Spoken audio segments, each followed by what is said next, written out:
up, everybody, and welcome back to a Pixel Adventure. How are you all doing? Hope you're enjoying your day, had a good weekend. We're down for some fun D&D 5e. Now we're here with Rid and Wardrah. Unfortunately, we are down a Toxic, but we will just crack on without him, unfortunately, but that'll be fine.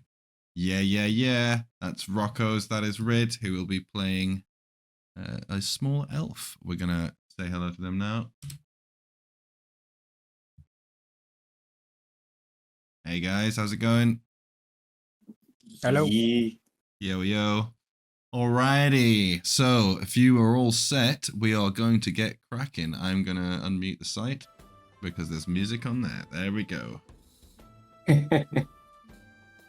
Sweet. So, welcome back, guys.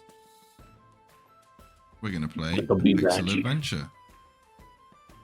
Back again on one more multiverse. I do think I may do a little bit of a overview or review of this thing at a separate date, so anybody watching at least knows what the platform is we're using. However, we are doing a Pixel Adventure, which is set in my own little custom universe. It's a little bit makeshifty. However, we will do a small recap to bring us back to where we were from the last session. So we have Ranger Rocko, Hayesgorn and Kaas, as well as Sir Bigley, three individuals who are setting out to obtain their arcane licenses, which is license to use arcane magic, other abilities for various reasons, whether it's artificing, making other magical items for normal people to use, you know, all sorts of stuff, being a hero themselves, etc., etc. And so, in doing so, they jumped aboard the tram, which is a magical vehicle, which is driven by T-Ram, a Warforged individual who works for DICE, the governing body that manages all arcane use on this continent. And through traveling on this thing, you met a bunch of individuals who are also heading to the DICE facility to get their license. Unfortunately, something happened. Everything disappeared, all the people disappeared, and you ended up in a liminal space where the tram seemed to be repeating itself in multiple different forms, from undead creatures to strange dead spaces that seemed to be empty for all of time. Eventually, finding multiple different pieces of idols that you needed to activate this one of the particular tram doors. You found a ritual sacrifice summoning circle, and were told by one of the tram ghosts that what you needed to do was place down the combined masks, which you now had, in the summoning circle, summon the train spirit, and defeat it to set everybody free. Otherwise, they would be trapped here forever. And that is where we left off the last session. So we are going to move over to the tram. To the tram. To the tram. Now, if I can remember which tram it is, it's this one here. So if I do travel, everyone should do this. Oh no! Just realized I'm still in my dev form, so I'm gonna just leave this. Give me 1 second. Okay, everybody, if you can just freeze! Nobody move! I'll be right back. Actually, let me just quickly check this isn't... No, this is dungeon. This is okay. This is allowed to be played. This music is fine. Hang on, I'm just gonna get rid of Vito. I'll be right back.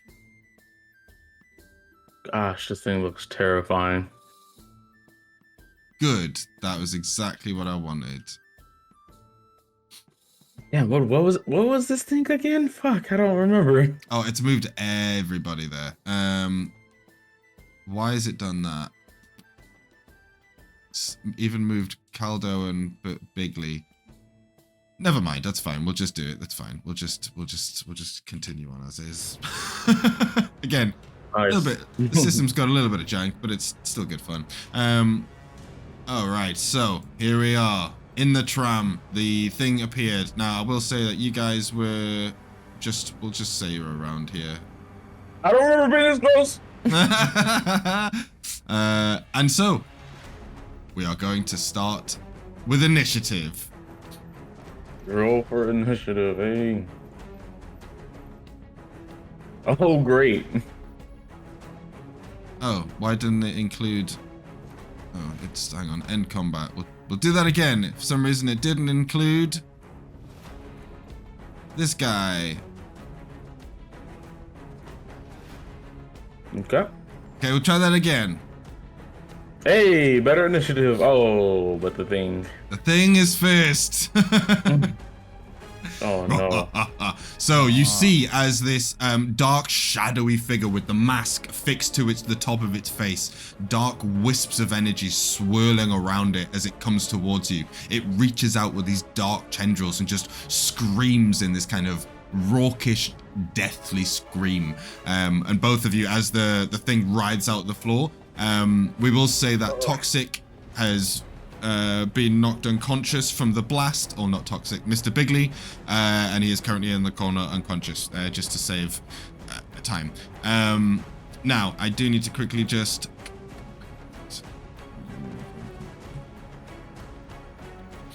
there we go.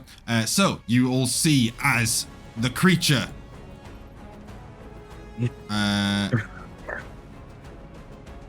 just with a deathly screech, a crackling bolt of dark black energy just shatters out towards you, Hayesgorn. No, not me. Oh God. Oh, that's not great. That's an 18 to hit, Hayesgorn. That is. Does that hit? It does. It does hit. You get shocked. You feel this crackling bolt just pulsate through your very core as you take 10 necrotic damage. And you feel your soul God. getting drained away. But then it is your turn to retaliate. Oh, that's not great at all. Okay. Let me think. So I see this thing and I mean, with what? Hey, I don't think I have anything. I don't have anything to heal myself with.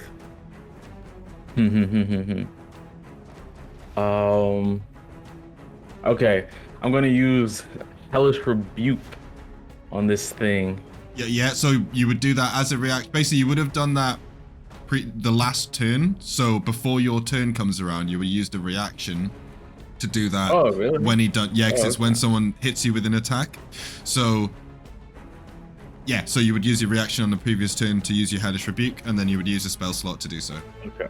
Good. Okay, so can we consider that the reaction then? 100%, yeah. Okay, And then so- because it's your turn again, technically you would then get your reaction back this turn. So, but we'll just say that. Rewind a couple seconds, so that yeah, that's fine. Okay, so the creature has to make a Dex saving throw. Okay. Dexterity saving throw it is. 12.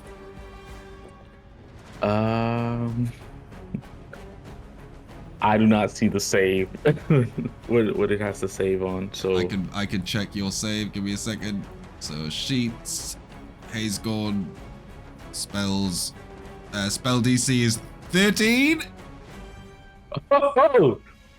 Oh. It's right next to your spell attack, and yeah. Yeah. I see. 13. So he fails. It fails, and it takes 2d10 of fire damage. Hit it. Yes. I love it. Get fucked. No, it didn't get fucked enough. Was that 2d10 or 1d10? Oh, yeah, no, that was 1d10. That was okay. 1d10. Okay. So another 2d10. d10. So 6 There we plus go. 1. Oh, we can. Yeah. Is it plus anything? Or is Plus it just 5. 2d10 plus 5 fire damage. So 16 fire damage. Sorry, plus 3. My bad. So, 14. 14 fire damage. Jesus. Okay. I just want to quickly check his sheet real quick. Oh, I can do it like this. I need to see. Just remember just the shortcuts and stuff, and you can get through this quickly. No, he's no. So you just see this, like after Hayesgorn gets hit with this tentacle, almost like taking the energy and like reversing it and then firing it back at the spirit thing, just crackling. It just starts to split from dark energy into rippling fire in the air as these cracks of embers just turn it from dark to light, and you just see as it almost like a fuse seems to rip back along the trail and just ignite the entire like ghost like it's covered in gasoline or something. And you do 14 damage, which let's see if we do 14 damage. And you just see as that burns up a whole big chunk, like almost like it's made out of cloth. You know, the shadows, they just catch fire with this demonic burning, and you just hear this horrible screech as it just starts to writhe in pain. Is that your turn? It's not. Now it's your turn. Reaction. Yeah, now it's my turn. So then, after kind of having this reaction, split decision, like, oh, I'm throwing the fire. I kind of step back some more, like out of the doorway to get my bearings, kneel on one knee, and say to Lilu, "This one is a challenge, Lilu." And I aim my pistol, and like a starry golden light starts to form at the barrel, and it swells up, and then like I just kind of squint my eyes, take aim, and fire off this beam of light. So Eldritch Blast, and I roll. I got a 10 plus 3, 13. 13 to hit. Just hits. Oh, Just. Yes. Okay. So 1d10 of force damage. 6. It's force damage as well. Mm-hmm. Okay. Heal damage 6. As you just tear in another hole, you're just kind of taking advantage of its flailing, and you just start just blasting holes out of this shadow. And again, you just see it's ripping open these spaces. And I guess that's your turn. Unless you're gonna move. Okay, Rocko. Yes. You see it's writhing in pain now, just loads of like burning embers. And you see it's screaming. It looks like it's gonna go straight at Hayesgorn. I'm gonna throw on my mark first. Okay. So you aim it up, mark it.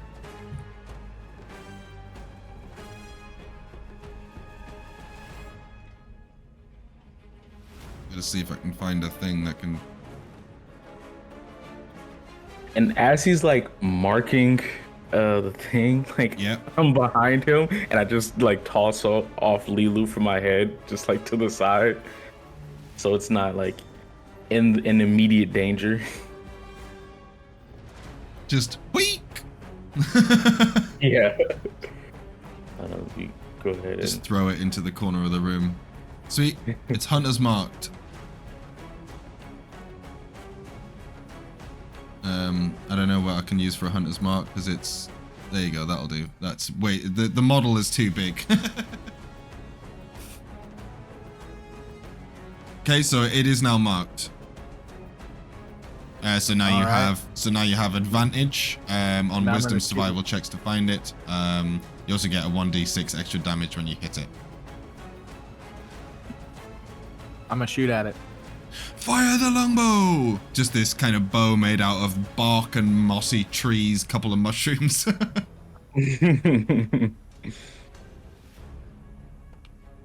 Nice. Ooh. Oh, with advantage. No, not with advantage. No, sorry, ignore me. Unfortunately, you fire off and you see as your physical arrows, while Hayesgorn's magic is like tearing into this thing, this spiritual form, the arrow just seems to slip straight through it, almost like it's, you know, not even there. Oh man. You do still have a bonus. Oh no, you still you did that with your thing. So you can still move if you want to. I'm gonna take a couple steps back. Oh no, not behind. Just goes and hides behind Hayesgorn. Alright. I'm right here. No. Oh my gosh. Okay, this thing We got to turn on hurts. the grid. Actually, there's the grid. It does hurt. And it's his turn. So it just sees the screeching. It comes angrily after you've hurt it so much. Comes rocketing towards you. And what it's gonna do.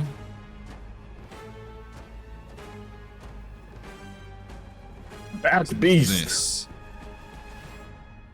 About your beast. 17. Ugh, it hits. Oh, that's a big hit. This is gonna be painful. Fingers crossed. Cross your fingers. Cross your fingers. Oh, 11 damage. I think I'm knocked out. Are you down? Wait, how much damage? 11. Yeah, that's it. I'm knocked out. It's unconscious. Ugh. Rocko, you just see as in front of you, Hayesgorn just gets like goes up to him and just. Can you give me a Constitution saving throw, please, Hayesgorn? Constitution saving throw. I sure can. This is gonna be crazy. Mm-hmm. Is this my death saving throw? Nope. Oh, okay. 6. Oh god. Bad throws all around. Hayesgorn, you begin to feel as the thing sucks your soul. Whoa, no.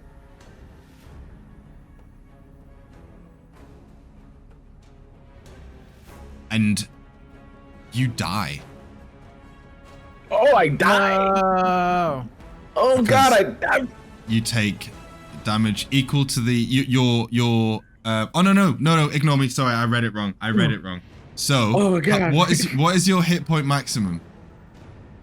21. It's reduced by 11. Okay. So you are dying. Rocko, you see as this thing just draws life from Hayesgorn as his cheeks get gaunt. He goes all pale. He's unconscious still on the floor. He's not dead, but he looks on the edge of death. Oh no.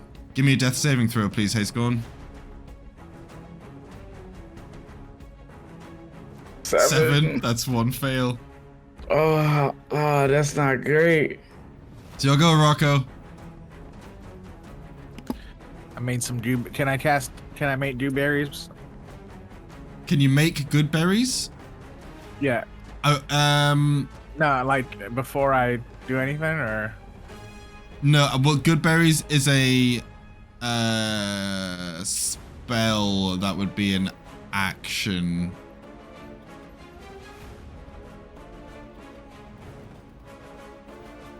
all right. Yeah, it's one action, so it would take your action to make good berries. But I would say you could shove a good berry in his mouth as a bonus action if you wanted to. If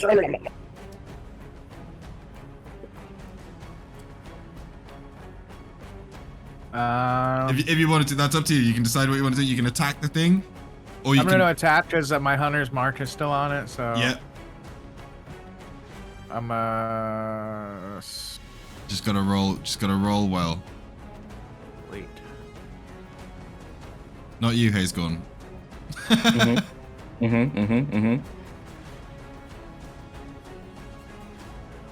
That hits. Fucking roll of damage. Wow. Nice.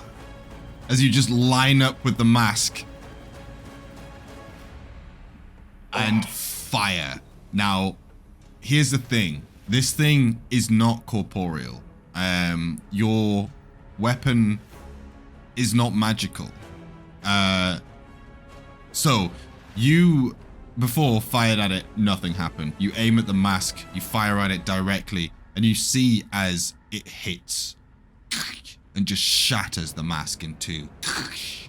And as it does, the whole black inky darkness just rips in half with it and just dissipates all to the ground. Oh my God, you saved me! Oh my God!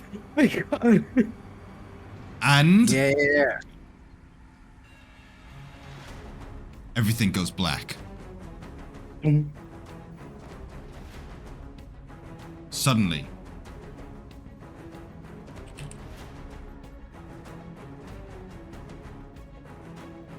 you open your eyes like you've just woken up from a long rest. Yawn. And the doors open in front of you. Hang on, I meant to travel everyone. Give me 1 second. You're gonna turn me up right this time. No, that's you're like that forever now. Oh, nice.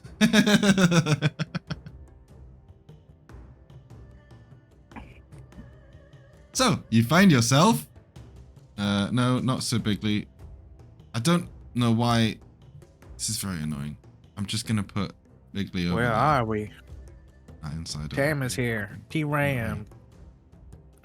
So Bigly is here actually, but he's not.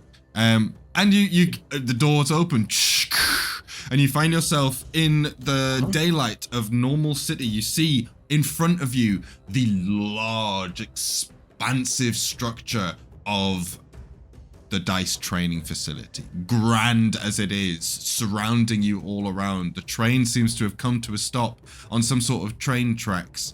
You can see the giant sky above you and just ever so slightly the glinting dome, which confines this whole place and protects it. In front of you, you see a crowd of interesting figures. The main noticeable one standing right in front, a large owl towering above you. Like, we're talking maybe 2-3 meters tall. Just goes, "Hello, I am Principal Hooley, and congratulations all of you on passing the induction, and welcome to the DICE training facility." Okay. And he does this kind of like very deep bow and then stands up and ruffles his feathers. And you see a very interesting collective of people are standing around him. Hayesgorn immediately flips backwards and is like standing closer to Bigly. And is just like wary of this thing. And I say to Rocko, "This could be another test. Back up. I don't know what just happened, but this could be another test." So Hooley steps forward and says, "Oh, no, nothing to worry about. You've all passed your tests fine and dandy. I'm here to say, welcome to the academy. And, don't worry, it's time for you all to have a well-justified and well-earned rest. Now, if you just follow Satire here, he will take you over to the dormitories. Just like I say, take a rest. Tomorrow we will have the introductions. I will give you a formal introduction to all of the teachers and all of the staff members here. We'll give you a grand tour of the facility. How does that feel? How does that sound?" I lower my pistol that I had raised in reaction. It is. Rocker Yes. tries to get back on the train. The train doors are shut and Tram kind of steps to you and goes, "Are you okay? Let me on the train. We have arrived." I'll turn to Kaas and say, "I'll follow you." Yes, come with me. Lilu, get back up to where you were. And I pick Lilu back up and obviously very shaken by this whole ordeal, I ask, which one of you were satire? And you see, as the gentleman, it's a hoofed gentleman who with very sort of ocular spectacles, kind of looking very studious, steps over to you quite confidently, clip, clop, clip, clop, and he goes, "That would be me, yes. I am the aide to the principal, and if you need anything, make sure to contact me. But like he says, first of all, let's get all of your stuff. If you have any bags, make sure we'll get them packed off. Find you a room and you can get yourselves acclimatized to the whole place. How does that sound? Come along now, follow me." And he starts clip, clop, clip, clop, clip, clop, as he goes up these grand staircase and leads you all into the dice training facility. Now, what I would say, yeah, go ahead. As I'm passing the principal, Huli, I lightly glide one of my hands across his feathers, and just kind of say, "Very valuable feathers," under my breath. Give me a sleight of hand check. Oh, just give me a sleight of hand check. Okay. Sleight of, oh, there it is. Okay. Nice. So you just kind of gently touch them, and you ponder to yourself that this, and actually give me a nature check. Nice. This is not normal. This is if this is an actual creature and not some like mythical being, Principal Huli is like one of a kind. Okay. Possibly, looking at it, possibly some sort of deity. You're not quite sure. Okay. Interesting. I gesture like a beckoning wave to Rocko. Come on, Rocko. Let's find out what this facility has for us. Rocko starts to follow. Suspicious of everybody. What I'm gonna do, everybody, is this. Okay, so now the Dice Training Academy is a large part of this campaign, which I am currently designing. Which, if you want to have a look at my stream right now, you can see the map of, which I'm currently working through. And adding a whole bunch of cool stuff and interesting things and lots of story and blah, blah, blah, blah, blah, right? Nice. There's a lot of cool stuff to do here. Guilds, tasks, jobs, different things, trials. It's pretty much a space. It's like a theme park for adventure, right? In the sense of a player playing D&D. However, it isn't finished.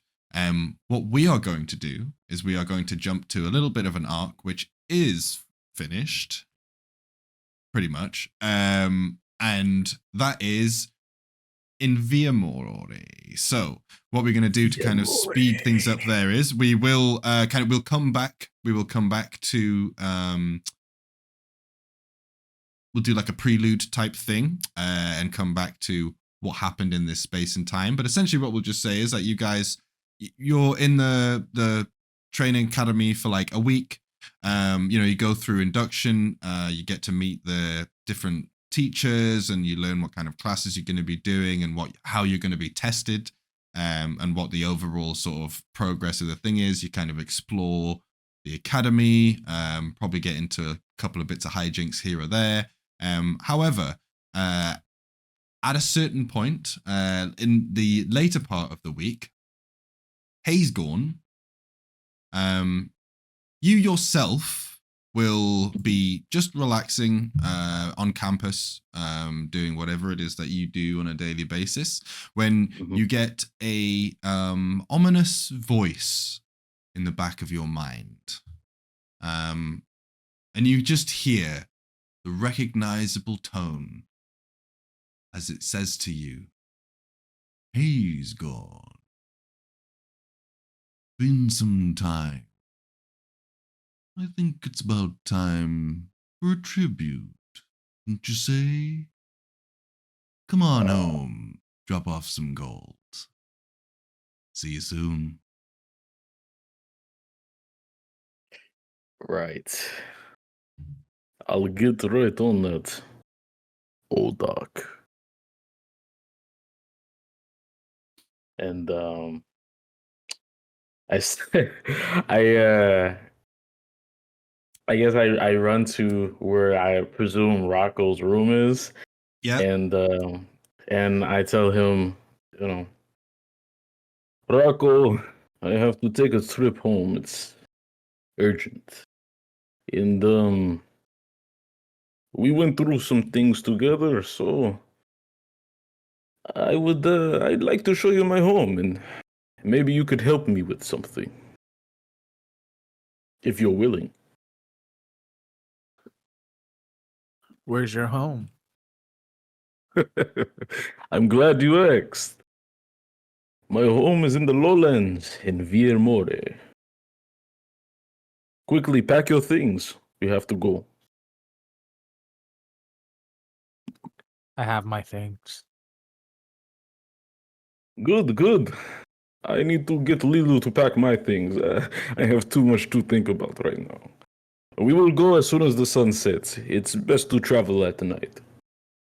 As you're saying this, you hear, ooh, as you just see a giant owl head poke its head like through the doorway. And it goes, what is this I hear about a little trip? And you just see as a giant owl kind of like squeezes his way through the doors, feathers kind of like flap a little bit. He goes, what a marvelous idea. This would be a great little chance for some team building. Now, you've been doing very well getting acclimatized to our surroundings, but a good trip as a team is always a good idea. Now, I'm going to send Grim. He's going to be here to follow you. Where is he? And just see like a whistle come from the back of his throat. And all of a sudden, you see as, if I can find him, you see Grim.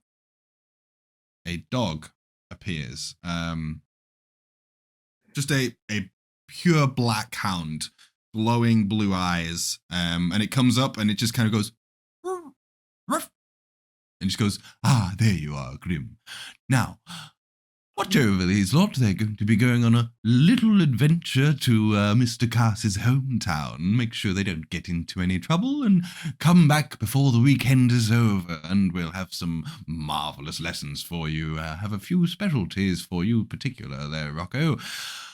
But nonetheless, good luck and take care. Now remember, you represent the dice training facility now. So, on your best behavior, and you just see as the dog kind of like paddles up to the both of you, goes like, sniffs you both, and then you just see as like the whole thing fades, leaving the eyes to be the very last thing as two glowing orbs, and then they just blink and dissipate out.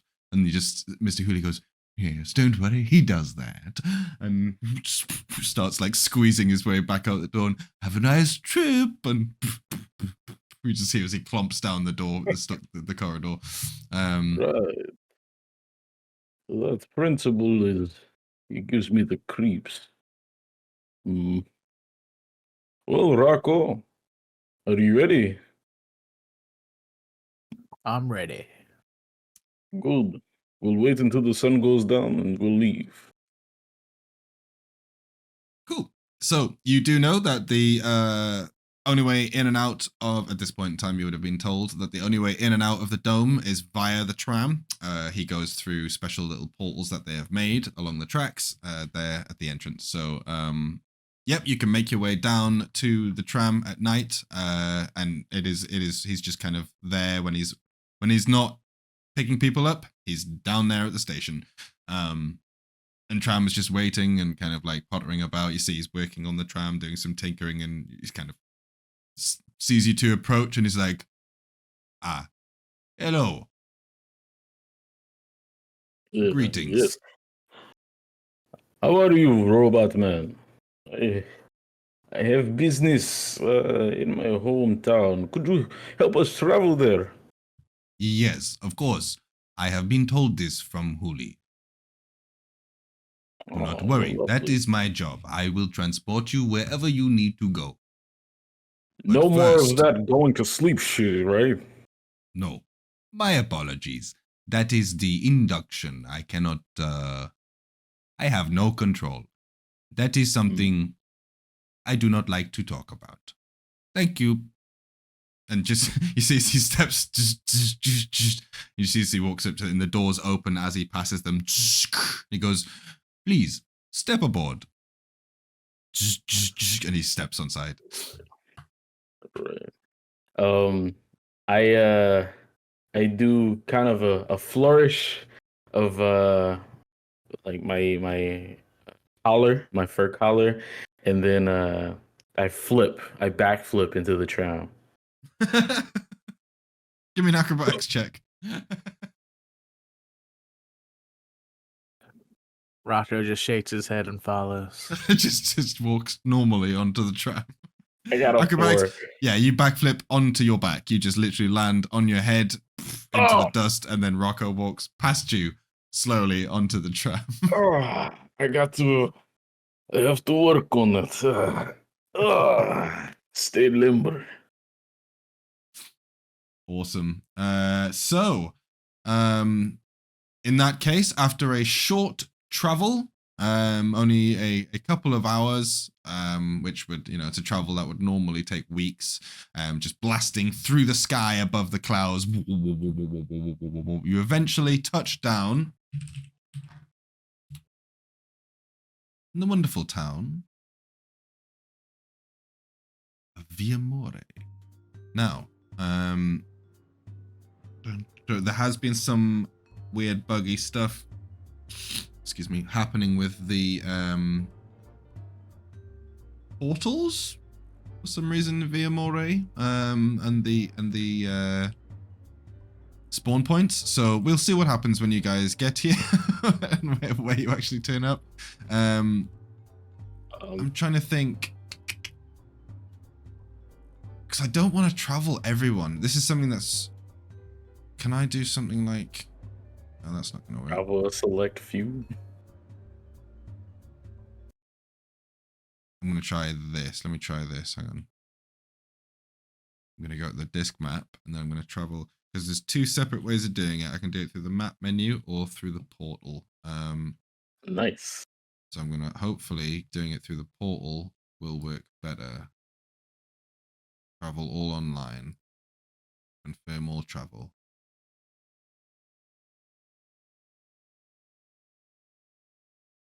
Hi Mia, sorry if I don't respond. By the way, when we're doing the D&Ding, as a DM, I need to be fairly focused on everything that's happening. Cool. So you arrive in Viermorre, the glorious town in the lowlands. And as you step off the tram, T-Ram steps to you. Bzz, bzz. He goes, "One moment before you go." And he holds out his hand, and you see there is a small little shiny silvery coin on it. And you see there's little like flecks of cyan blue light just kind of like pulsing slightly in the center of it. He goes, "Oh, that is the signal coin. Flip it with the intent to contact me, and I will come pick you up as soon as possible." I exclaim, would we have to be in an open space for you to come, or you would pick us up anywhere we are? You see his head like, zzz, zzz, and he goes, "Open as this?" Well, As he's standing in the middle of basically a road, as long as it looks like he doesn't need too much space. So if I was inside, let's say, a home, you would come through the home and pick me up? No, I would land outside. I am told not to make damage after last time. What if it was an emergency, though? Wait, last time? Yes. What happened last time? Give me a persuasion check.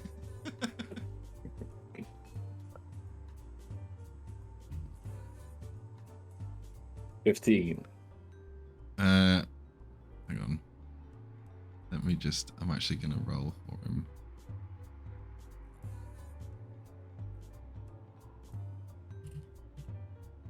I just.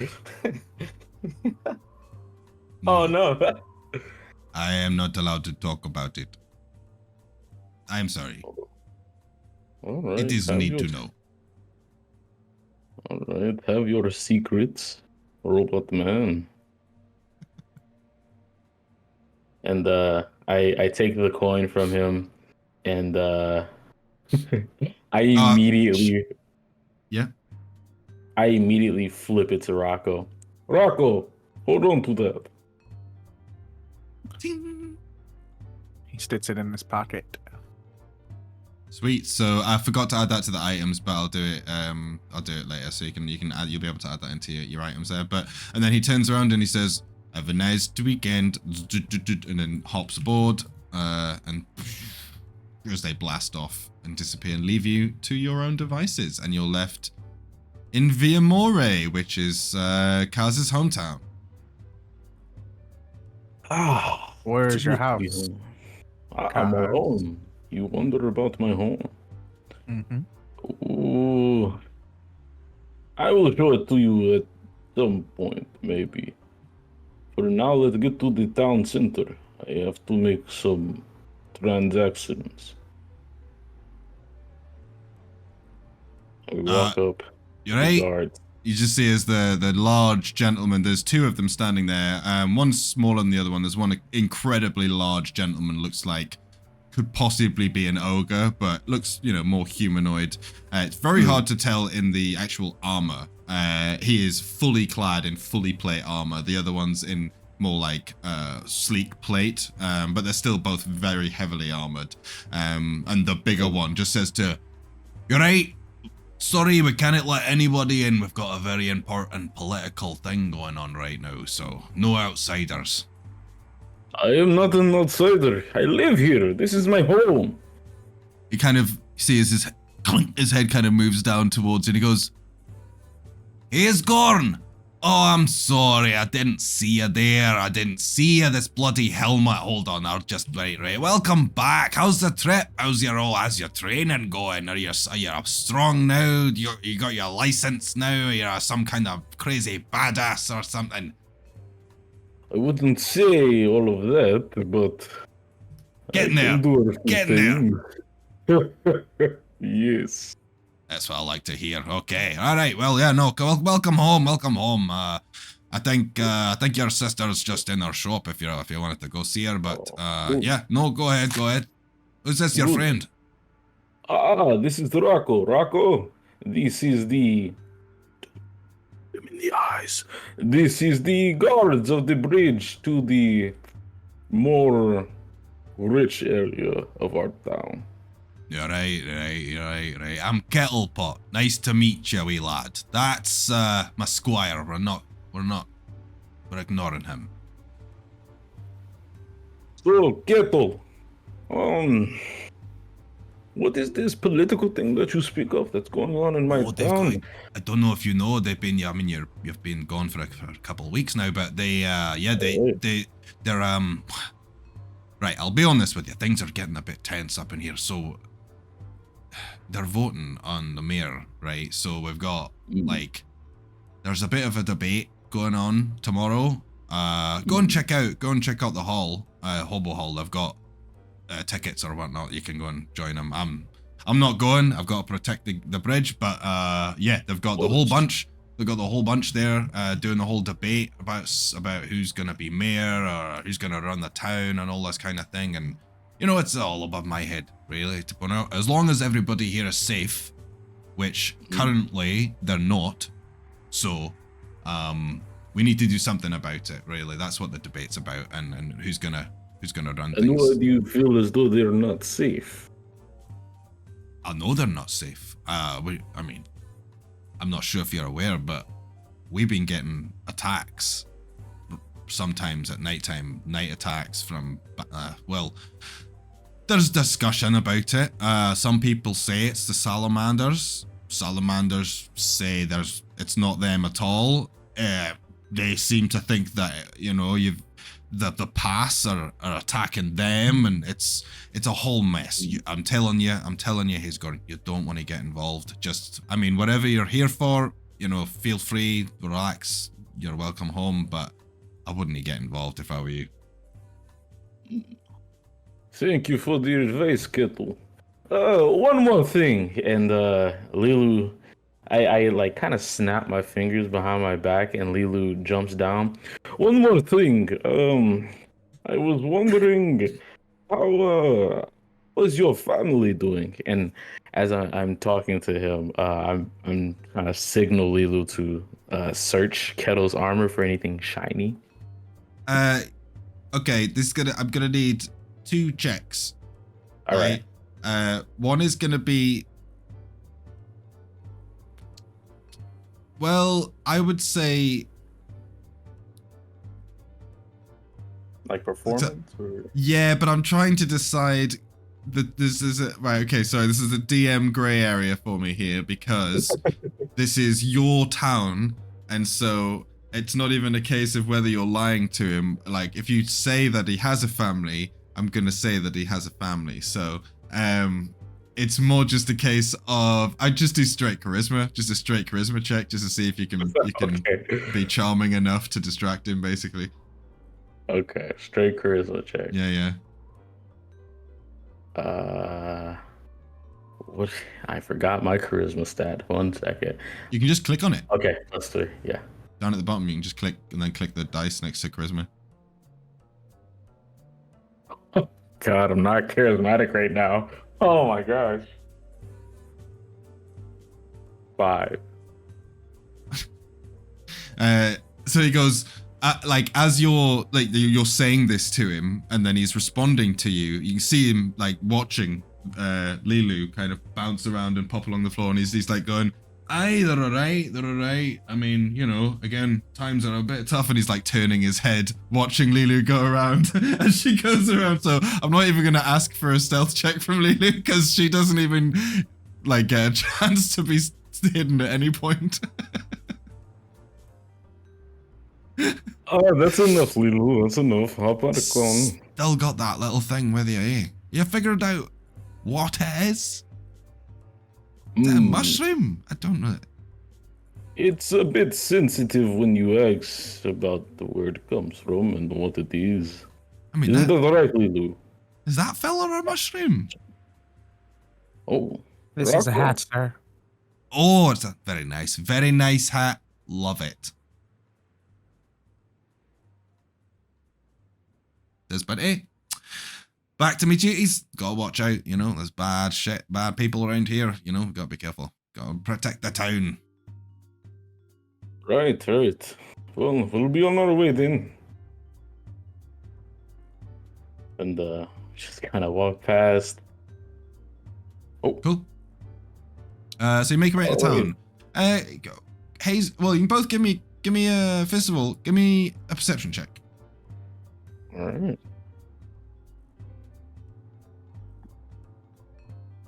16. Okay. So you don't notice this, Rocko, but Hayesgorn, you may point this out. As you guys do cross the bridge over here, Hayesgorn, you notice something different. It's a little bit difficult to notice at first. Like, this isn't something obvious, Rocko, but as you cross the bridge, Hayesgorn, because you've lived here, you like take a second glance at the water, and you see this kind of like shimmery sheen across the river. Like it sparkles in places. Silvery, like kind of light almost glimmers through it. Just ever so slightly. But that's not how you remember it. It's like the water's been diluted with something silvery or something. It's hard to pinpoint exactly what it is, but it looks different. It's all glittery and shiny. Interesting. I would like to use I'd like to use Odok's Avarice. Okay. And see if I can possibly No, you can use this out. once per What's per long rest? Sorry, I just got to flew straight into my face. Oh, love it when that happens. So let me rethink this. Let me. Yeah, because that's got 1 charge per long rest. So one charge. You can use it if you want to, but that's up to you. Let me rethink this. I'm gonna go up to the water line, and just kneel down and just try to inspect it, like run my hand through it, like smell it, like see what might be different. What are you doing, Rocko, at this point? Well, he kind of bends down. You see him go over to the water and start like curiously investigating it. I asked if something's wrong. I don't know yet. The water seems different than when I was here last. You're more of a man of the woods, and you know the nature of things. Could you check this and see if it's different from water you're used to? I just have a strange feeling. Now you detect magic on it? You don't. Detect magic is a spell. Do you have detect magic as a spell? I don't know. I forget what spells you've got. Sorry. You got Hunter's Mark, detect magic, and Goodberry. You do.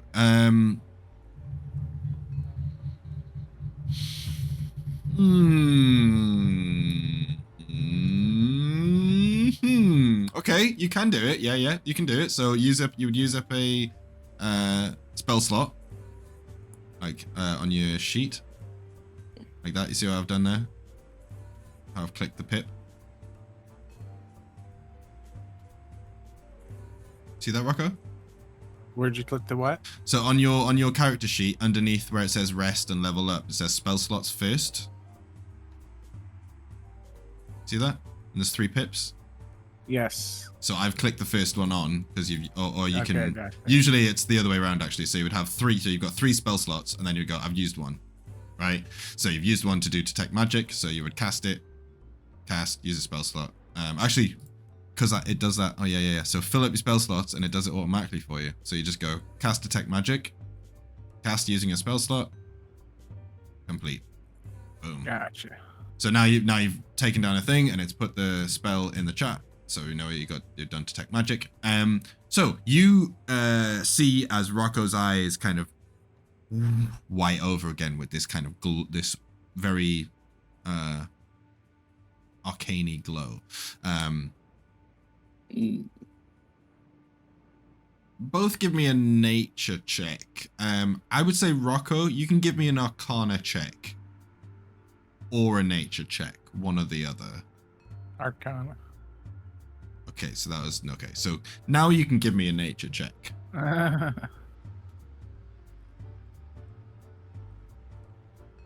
Okay, so average.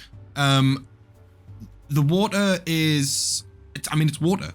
Your detect magic, you currently don't see within your vicinity anything which seems to be radiating with any magical energy, apart from the small creature which is dancing on the top of Hayesgorn's head, as well as a number of metal bands that he has wrapped around his arms, which seem to be glowing with some sort of magic which you don't recognize. It is not a school of magic that seems to be known. It is an unknown school of magic.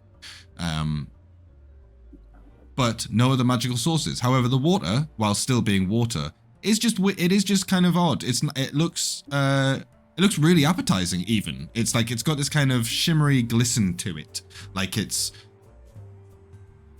like out of the finest fountain, and somehow that's kind of given it this sheen. Do you know what I mean? Like to you, to be honest, Rocko, it just looks like real clear, real fresh, real good water. And you can see a little bit of a sparkle on it every now and again, but it's just the trick of the light kind of thing. Whereas Hayesgorn, you 100%, you don't know what the difference is really, but you do recognize that this isn't what it looked like before. It was like darker, a little bit grimier, you know? Yes. Now it's got this kind of silvery tone. Sweet, you take a mouthful. Yep. And it's fresh. Well, it's you know, it's river water, but it's water. It all seems fine to me, Kaas. I would not have advised drinking from that water. You will see why in a minute. We're going to go visit my uncle really quickly. Well, he's not really my uncle, but yeah, you'll see. And we start crossing the path here. Cool. So you make your way across Viermorre town over towards Bertholt's house. Now,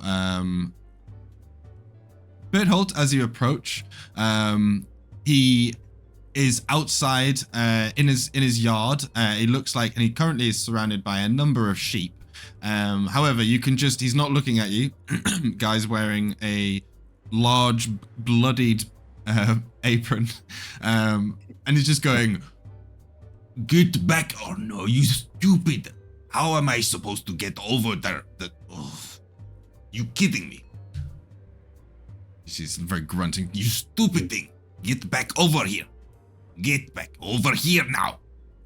Berthold! Hello? Who is Yes, that? Berthold. And he turns around and you see he's brandishing a cleaver. As he goes, "You here to rob me?" Whoa, Berthold, it's me, Kaas. Hayesgorn. Hayesgorn, oh my boy, how you doing? And he puts the just his way. "How are you doing? It's been a while." I'm good. Whoa, no hugs. Remember, I don't like hugs. "Oh, okay, I'm sorry. What about you, little man? You want a hug? Bring it in." And he comes in and kind of tries to forcibly give you a bloodied hug. And he just, yes, bang, bang, just studs you on the back, goes, "Good. I am Berthold. I am Kaas's uncle, so to speak. I'll take care of him." Yes. He is still a young man. You think you are old, but you are not. Still learning, still learning. I'm old enough, Berthold. Says, I am having trouble. You want to help me? You help me. I can't do this. Damn sheep. How did he get over the river? I don't help without a cost, Berthold. A cost. Yes. Are you joking? I am not joking. Do you have anything to give or something valuable? I don't necessarily need any gold, but if you have some laying around, I would take it. And I'll give Delilah back for you. Give me a persuasion check. Come on, persuasion. I need the gold. Yes! 18! He says, well, actually, I do have something a little for you. But yes, get the sheep back. I give it to you, a gift. All right. It will be Rocko done. aims his bow at the sheep. No. I need it alive. I need it alive. Just be careful of piranhas. They are in the water. Rocko, do you want to do this or I can do it? It's all you. All right. I can't jump that. I take Lilu in hand. It looks about a 10 to 15 foot jump, basically, across the water. And you do know that while it is drinkable, there is like piranha fish and stuff. This is the lowlands. There's some pretty nasty river fish that they have there. Right. Maybe I don't want to risk it. Actually, and some what eels about, and stuff like that as well. Yeah. What about this tree here? Like, if I can, where is it? C? Is it C? No, control. What are you trying to do? I am trying to highlight the tree that I am looking at. I think if you double click if you right click. Yes. Okay. So I kind of pat Lilu on the head and say, "Lulu, what is that spell? The one that blasts the golden beam, you know, And Lilu goes, right, that one. And I aim my pistol at the tree trunk at the bottom, okay. and fire off this golden beam at the tree. Okay, what spell are you doing right now? Eldritch Blast. Nice, okay, sweet. Eldritch Blast at the tree. At the tree. 17. I mean, you hit the tree. Yes. Roll for damage. Oh god. Oh. Yeah, what was the damage? 1d10 of force damage, I believe. Yeah, 1d10. Cool. Okay.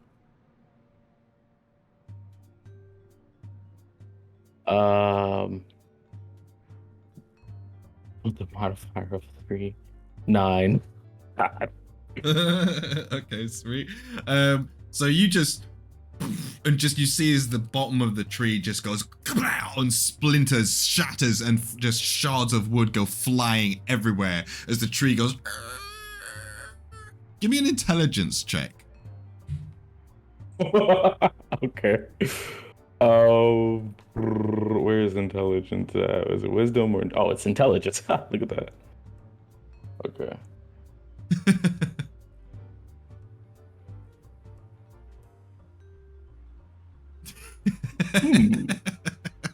Okay, so there's no way this could go bad for me. The tree just and just splashes into the river. Not on the thing. It just goes into the water. The water splashes up. The sheep just starts running. It goes, God damn it! His bow again. God damn it! It's run off. Look what you did. Why? That was stupid. Yes, Delilah has always been a cowardly one. Listen. How about this? Is there another way that I can help you? Maybe replace Delilah, or I'll find you a different sheep. Yes, you have 4 here. You're going to find me another sheep. Yes. You're just going to find another sheep for me like that. Oh, there's animals all over the place. I'll find something for you. If you find me a good sheep, that is okay. I would like my old sheep, but that will just a replacement sheep. I want a sheep. Just bring me back a sheep, Hayesgorn, and I will give you your gift. How about that? Pleasure doing business with you, Uncle. Now, I do need to talk to you about something. It's separate to the sheep. Mm-hmm. Now, okay, listen. I know you don't like to talk about what happened. He kind of turns over his shoulder. He says, "Does he know?" He does not. And if you want to keep your sheep that you currently have, you will not say anything about it. No, that I understand. That I was just checking. I will keep it tight-lipped. But all I wanted to say, now that you are back in town, for how long are you going to be around? You're going to be around for long? It would be for the weekend, yes. Okay, just keep your eyes open, okay? When things were getting to the end, the way that he began to change, I think things were changing him. And recently, I have been seeing the same signs, I think, in some of the people in the town. It may be me, it may be just conspiracy Alif alone over here, but I just feel everybody is getting colder.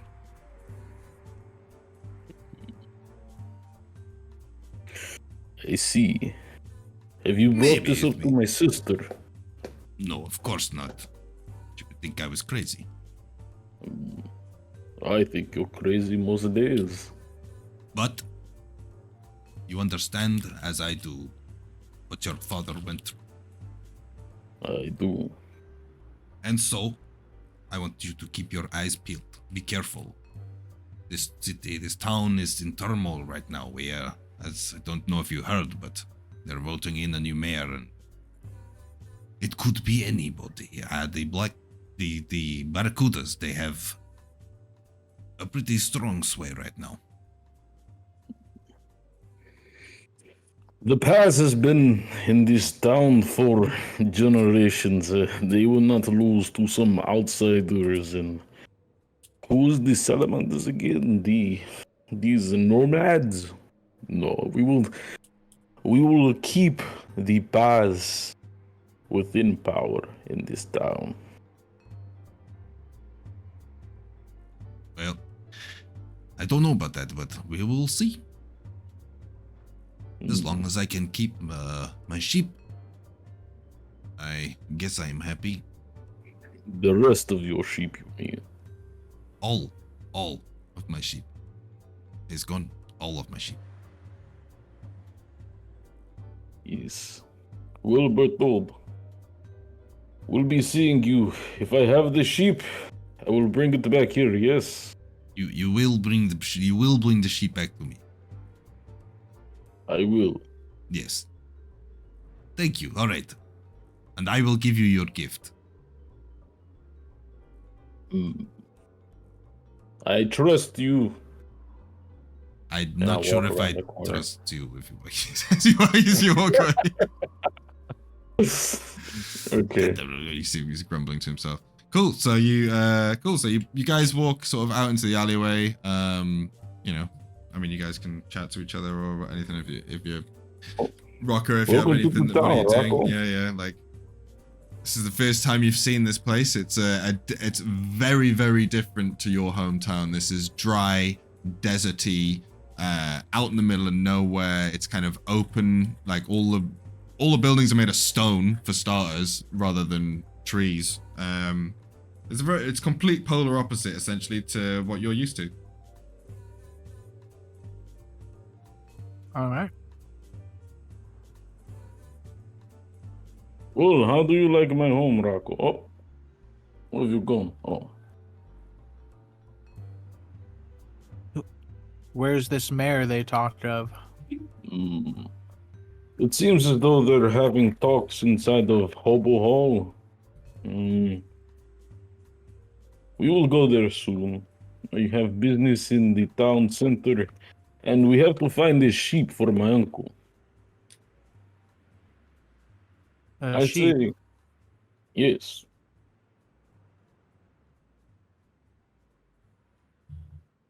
The same one we saw. No, we're going to have to find a different sheep. They're all over the place. My uncle just likes a couple few.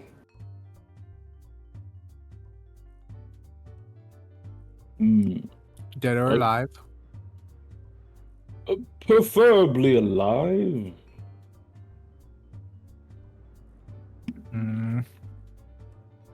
Are you able to track any? Not here. It's too dry.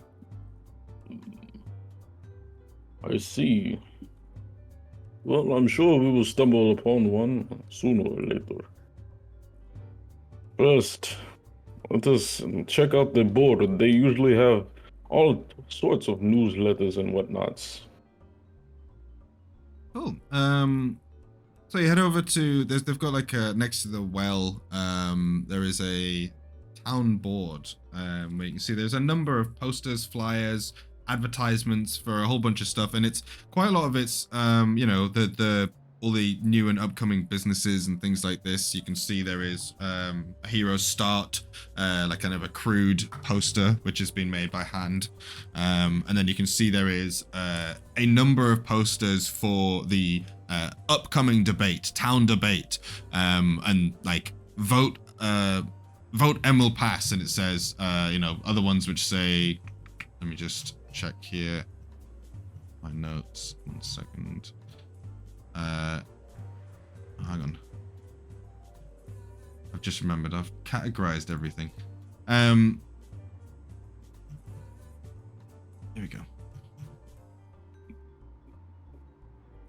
Yeah. So there's ones which say vote Hoser. You know, strong, we know what's going on, stuff like this, stuff like strong and reliable, we've been here for years, all this kind of stuff from the Emerald Pass and these kind of like nice sort of cozy warm green colors. Then you can see some a whole bunch of blue posters up on there which say Lowoso for barracudas, says the right choice. You know, it's very kind of like formal. And then you can also see a bunch of like adverts for just general vendors. You can see there's some for the markets that are like just different vendor stalls and stuff that seem to be up in the market district, which you know is open on the weekends, like as a big market thing. So they, you know, a bunch of people come sort of on the Sunday and bring all their goods, and everyone kind of goes to the shop. You can see when you walk up to it though, there is currently a soldier, sort of military individual, who seems to be standing, currently putting up a poster for the Emerald Enclave, and it seems to be some sort of thing which, you know, again, it's saying vote for them, come check out what we have to say at the debate tomorrow. Let me just check you see a gentleman behind him, who is a sort of a very large. Sort of a desert, clearly like a desert, what should we call him, like a native, and he basically says, you can hear him kind of like standing right behind the other guy, and he's tapping his foot, crossed arms, and he goes, "Come on, Callum. I need to put my signs up for the meets, otherwise I'm never going to get them sold. You're taking so long." And you just sees the guy in front's like, "Would you relax? This is important. This is much more important than your meats. Do you understand? This is the future of the town at stake here, Chakram." And they're kind of having this little sort of friendly debate over the signpost as you approach. What is going on here? What's this? Says, what? What's what exactly there? Hello? Oh, Hayesgorn! Hayesgorn! Yes, I remember, yes. How are you doing? I am good. How are you? I'm very good. Yes, how is your training?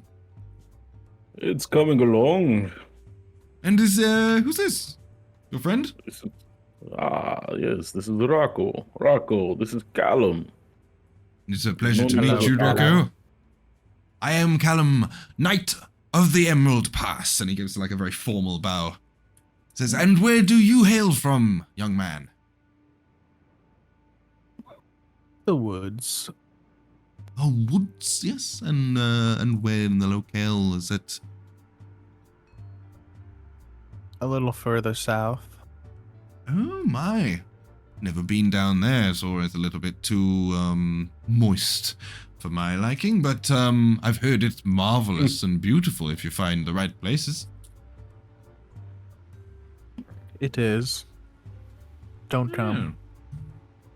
Oh. Well, all right then, I won't. So what brings you back to Viermorre? And you just see as he's talking, Chakram kind of nudges him a little bit out of the way and then walks over and starts putting up his signs. And you just see as he's putting up signs which basically just say meat, and it just gives a list of different like hacks of meat. It's the most basic sign ever with like 10 gold for a big pack of gold for like a big slab, and then you've got like some silver prices for some individual pieces. And he's like, bang! He goes, "There we go. Yep, looks good." Always the polite one, Chakor.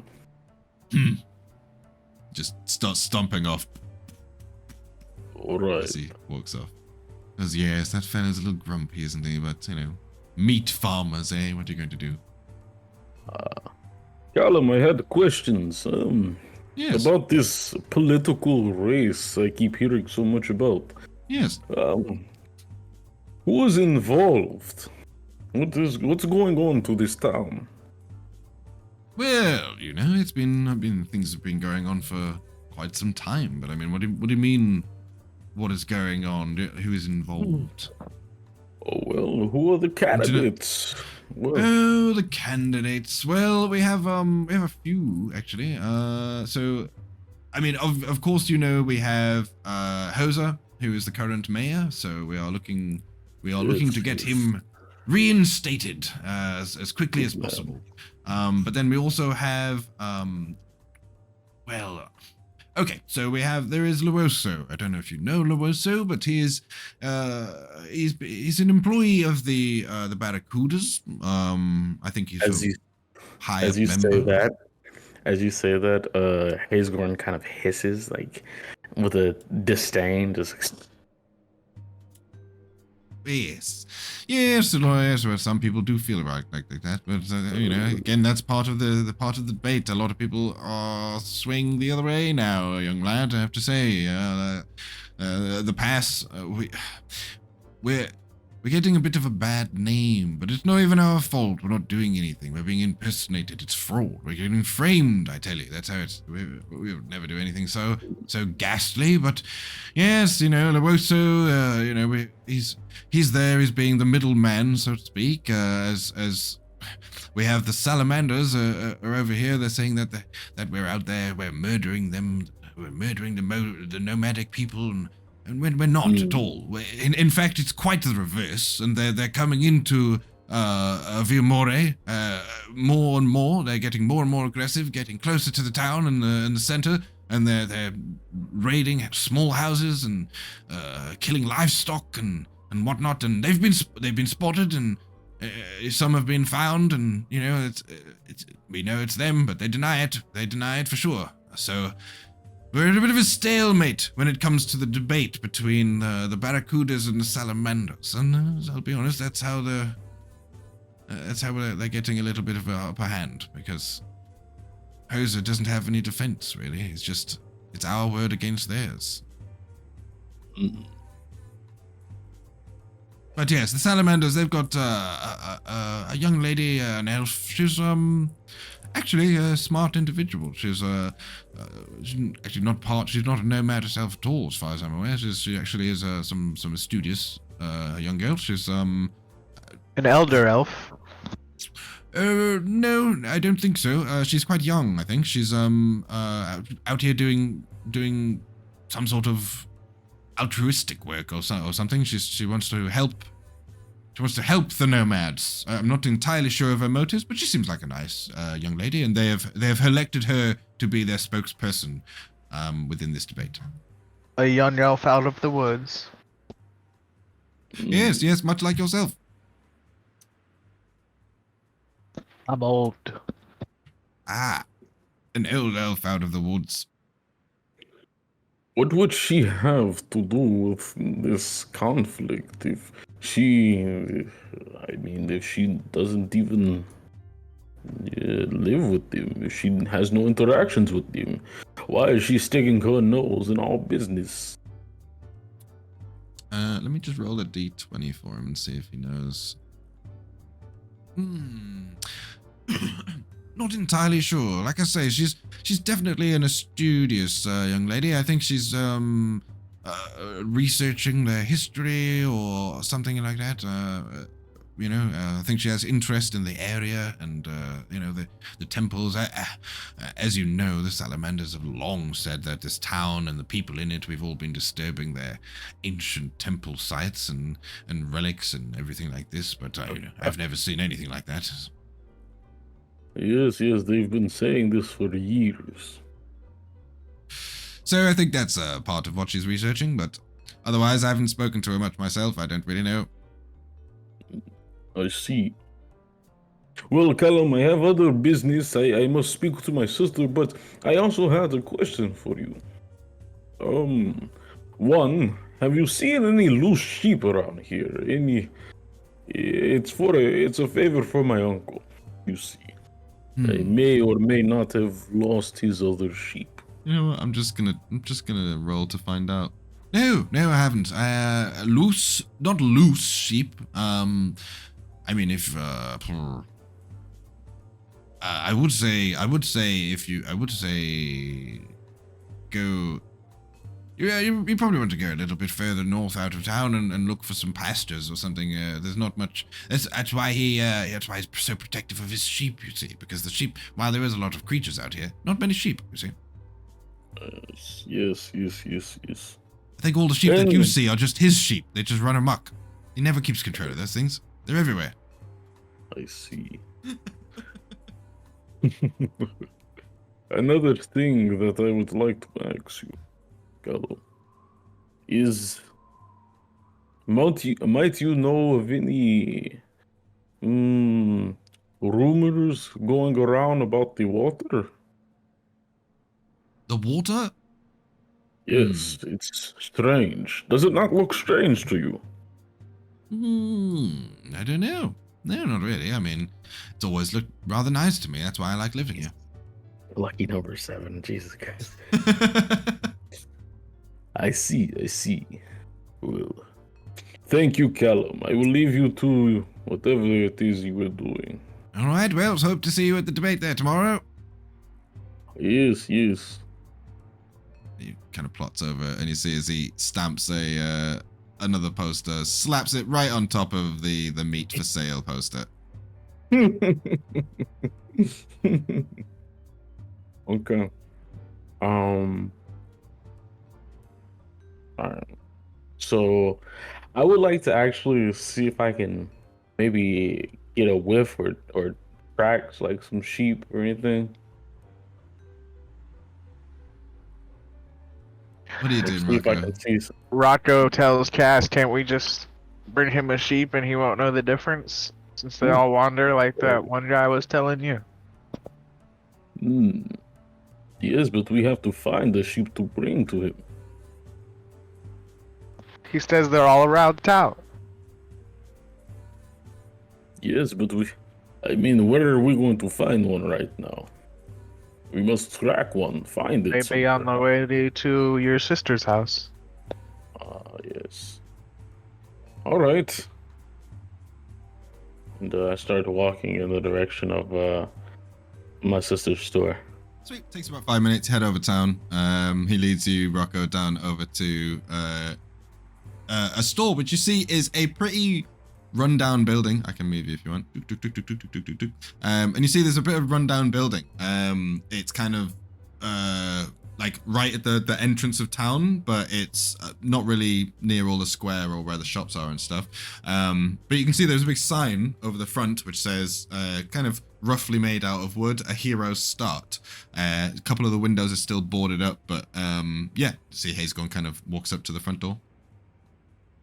A hero's start, where me and my sister used to play all the time.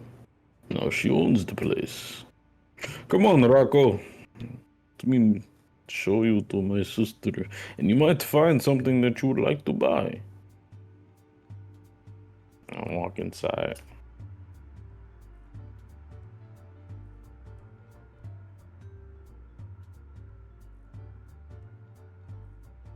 What do you do? You go in? I am. Rocko. Rocko? If you want to go in, you press T. Okay. There you go. So you find yourself inside. As you step in, it cools down. You feel actually lots better as soon as you get inside the building. The stone buildings seem to do well to kind of insulate. However, you get inside and you see this kind of ramshackle little shop. You see the racks out and there's bows and arrows and all sorts of like hodgepodge weapons. They're pretty standard weapons. Quite a bit of variety. But you can see this, even the room is kind of decrepit. There's bits of the floor missing, bits of the floor show, you can see the ground coming through some of the wood panels, but she's tried to cover it with carpet. It seems to be a shop that's, being held together with tape, but looks like she's doing her best. And at the counter, right at the back, you see head first deep into a book, a young tiefling girl who is waiting as the door comes open. She notices your arrival, and you see a massive smile as she looks up and notices it's Hayesgorn. She goes, "Hayesgorn, welcome back, welcome back." Elena, my sister. Oh, it's so beautiful to see you. Oh, So, how are you? do you have your license yet? I have so many plans. I am working on it, of course, my sister. Look, and she turns around. She says, "I have learned so much. I've been reading so many books about imbuing the arcana into items and weaponry and all of these things. So I think, yes, I think we can do it. I think we can become the specialty weapons store. I do. I just need to find a good blacksmith. These are all second-hand weapons, so I need a blacksmith to make the unique items. Do you know of any? Did you meet any cool blacksmiths over in the training? I have not met any blacksmiths, but listen, Helena. I understand you are excited, Blacks. but my friend here, Rocko, Yes, I'd hello like to there. int- I am Helena. And she gives a very nice bow. She goes, this is my store. This is a hero's start. Yes, that's it. I have taken it over. Let's say it was a little bit abandoned. Finders keepers. Huh. Just Do you like like it? your brother. What do you think? She gives like a big kind of dramatic spin as she kind of shows the walls and you know, empty wall. Apart from the racks and stuff in the middle, you know, there's no decorations or anything in this place. Helena, he is a bit shy. Just give him some time, yes? Oh, I'm sorry. It is alright. Rocko, would you like to look around? Maybe you find something you may want to buy. Or restock on Yes, some please, arrows. please. I will give you a discount. Wonderful. So what brings you home? If you don't have a license, what is it? Helena, I was contacted by a very old friend, if you understand. Our father's old friend. And Give me an insight check real quick. Mhm. This can be with advantage, obviously. 18.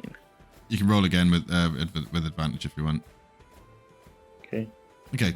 18. You can see the smile like falters, and her eyes kind of the corner of her eyes drop, and you can just see there's like a moment, almost a frozen in time moment for her as you kind of begin to speak, and she goes, "Oh, no," and it kind of shakes it off, and suddenly she's smiling, and she goes, "Whatever it is you're here for, it's fine. I'm just glad you're here." Helena. Well, yes, I am home now, and you will see me for most of the weekend. Well, I will say one thing. Be very careful, okay? Check your pockets, because I've been hearing word around the shop. People say there is somebody hiding around my shop and trying to steal gold from people around here. Cheeky little bugger, I haven't found him yet, but he's even as cocky. He's so cocky that he leaves little bits of wood and lead in people's pockets in replacement for the gold. Little bugger. Can I do a perception check? Like I run to the center of the room and like try to do a perception check of my surroundings. Yeah, give me a perception check. Okay. Just immediately. Like I don't even stop talking to her. 19. Sweet. So yeah, Rocko, you just see as Hayesgorn scarpers into the middle of the room and starts scanning the area. It's not a huge space. You don't see anything. There's no one here. It's just you, Rocko, Helena. That's it. Helena, I don't see this thing. Rocko picked up In the the lantern. store, I would have cut his throat. Oh, you want to buy that? Yep. One moment, please. Hang on. Check my notes. Let me check my shop notes. Okay.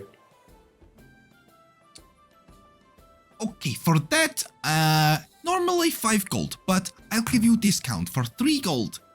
Hooded lantern. Would you like it? Let me see what I have.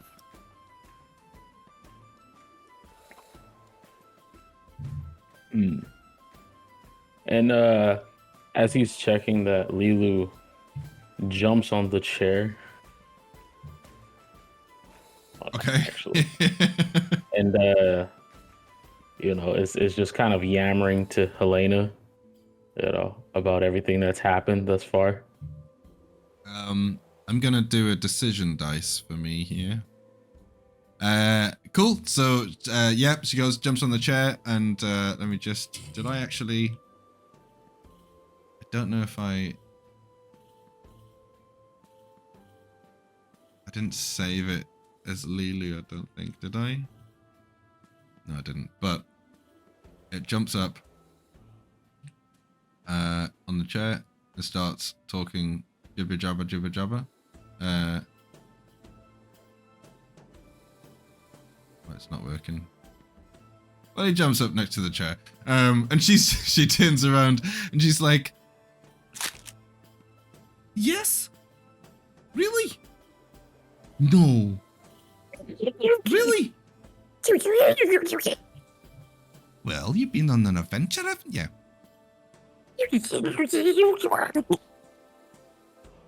She seems to understand what he's talking about. Great. Well, you keep looking after him. Yeah. Good. Rocko Seems to really like, yeah. interrupts and says, 1 gold. Give me a persuasion check.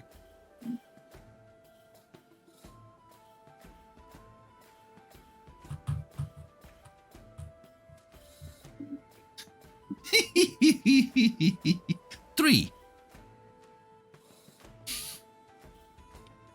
Helena, please. It'll help me protect your brother.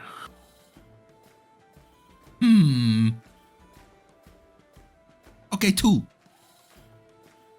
Okay, deal. Well, terrible doing business with you as always, Hayesgorn. I'm not done yet. I still have to look around myself. And I go over to these uniforms and I say, Helena, what are these uniforms for? They're just shirts, you know. I didn't have enough for any mail. Oh, Helena. All right. Would you like one? Do you think it would be any better than my vest? Add any more protection? My vest is pretty padded. No. I see. No, I wouldn't say it has any protection at all. Do you have maybe the new edition? Probably chafes, actually. Oh, that's not good. It's not good material.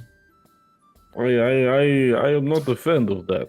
No, it's cheap. That's why we need your license, and then we can make better equipment, and we can make more money. Helena, did the newest edition of my Magicka 2.0 come in? The Magicka 3.0? I need to replace this book.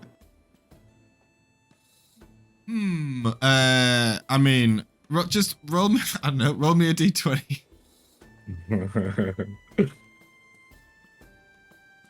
14. Yep. It's I left it in your no, that's not true actually. I lie. I left it under a stone outside your house. Under a stone?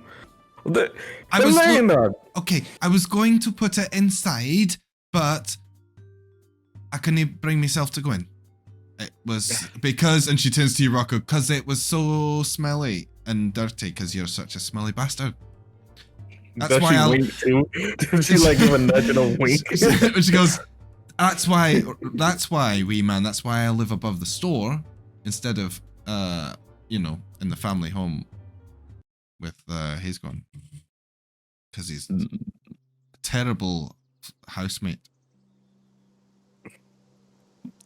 I shake my head. Helena, the sandstorms. You know these. The book could be anywhere. It's magic. Yes, I realize it is magic, but the book does not stay in one place because it is magic.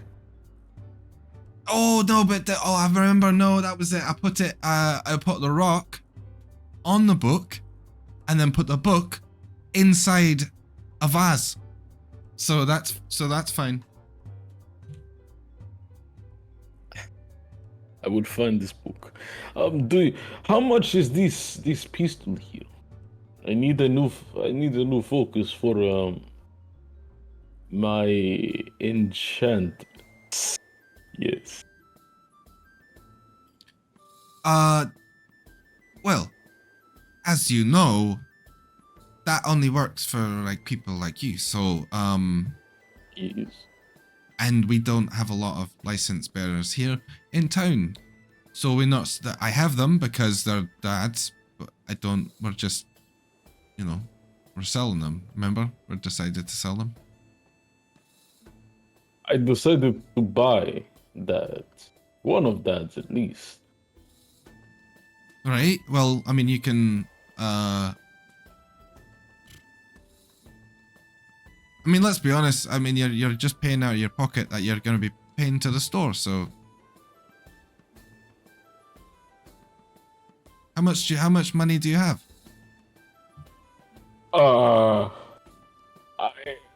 2 silver pieces.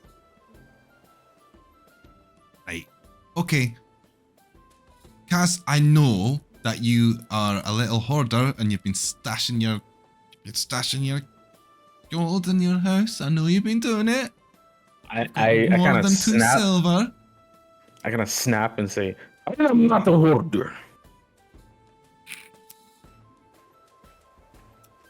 I apologize, Helena. I slowly walk away.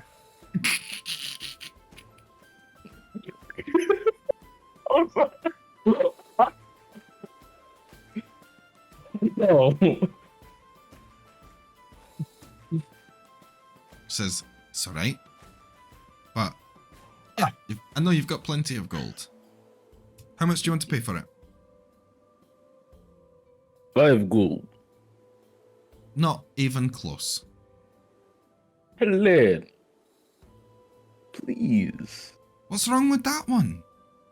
I kind of lift up the pistol for her to see and show kind of the wear and tear that I've put on it over the years of traveling. Says, okay, here's the deal, right? You can use the silver one. Take it for free if you promise to find me a blacksmith. So that when you get your license, I can get the shop up and running and we can really make something of this. Helena, when have I never fulfilled one of my promises? See, she kind of taps the thing. She goes,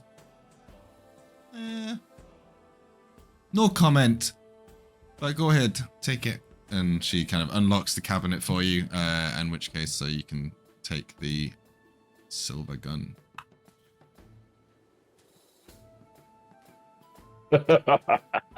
Yes. This feels good. A bit heavy. How did Father hold this? I peek my head back in the door.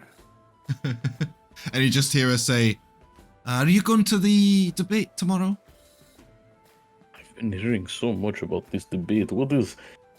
Are you going to vote while you're here in town? Who are you Speaking. voting for, Helena? Well, I'm going to vote for the Emerald Pass, as always, but I have been swayed a little by the rumors of them attacking the salamanders in secret. You can't possibly believe that. I honestly don't know what to believe anymore. At least, the very least, I know that the Barracudas have not been attacking anybody, and they at least they vowed to work with the Salamanders and with the pass to make the whole town better. That's their goal, and while the two other groups are fighting amongst themselves, you know, the Barracudas are doing quite well for themselves. So I was tempted to vote for them, but no, I'll be voting for the pass. They've done, you know, a lot for me, so. You know what the pass have done for us. Don't Exactly. That's why I'm disappoint voting our for them. family. No, of course, of course. But, just so you know, my vote and yours might not be enough.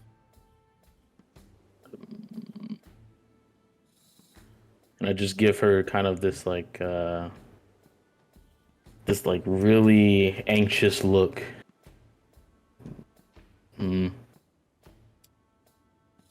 Do you have any armor that you could give to me or my friend? Armor? I mean, you're going to have trouble shooting that thing with armor, aren't you? Oh, well, mostly my friend here. What do you need, little man?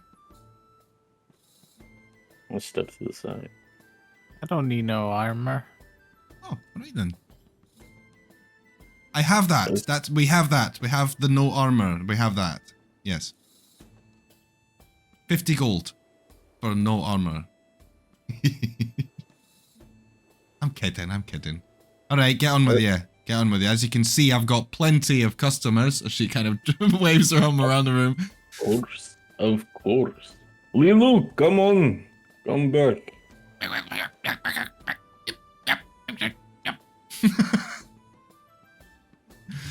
And she goes back to reading, and you see she has a huge pile of all sorts of books of arcana, herbalism, mixtures, metallurgy, all sorts, just literally anything she could possibly find which has anything to do with arcane manufacture, basically.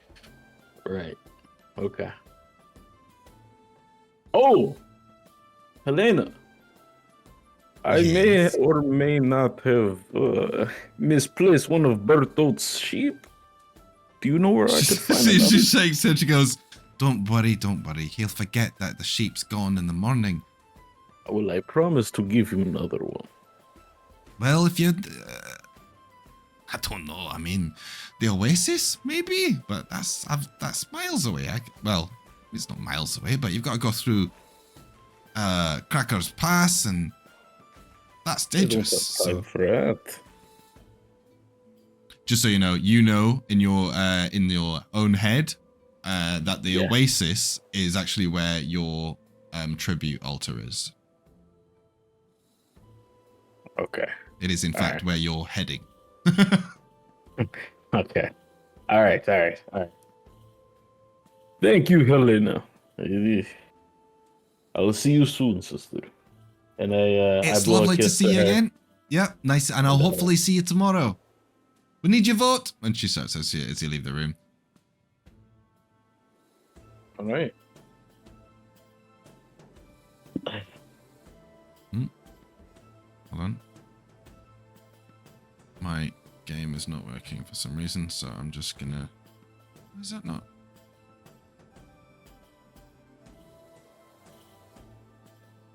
I'm broke. I'm refreshing the window. Refreshing the page.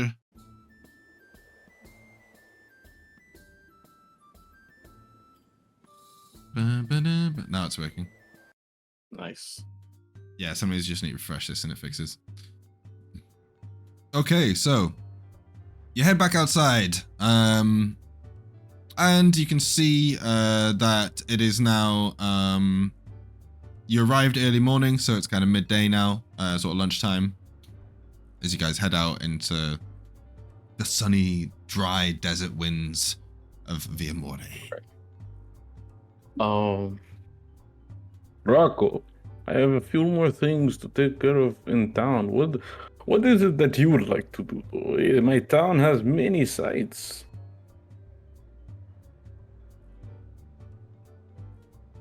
I don't know, man.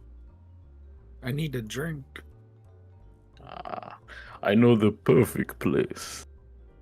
And Well, beforehand, so I stop at this building and I say, "One moment, I will take you there. I just need to check something."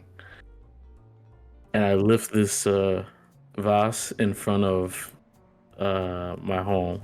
Yeah, you see inside of the vase there is a large rock, like a sandstone rock, just filling basically almost filling the whole vase. Just Okay. give me a strength check. God, Jesus.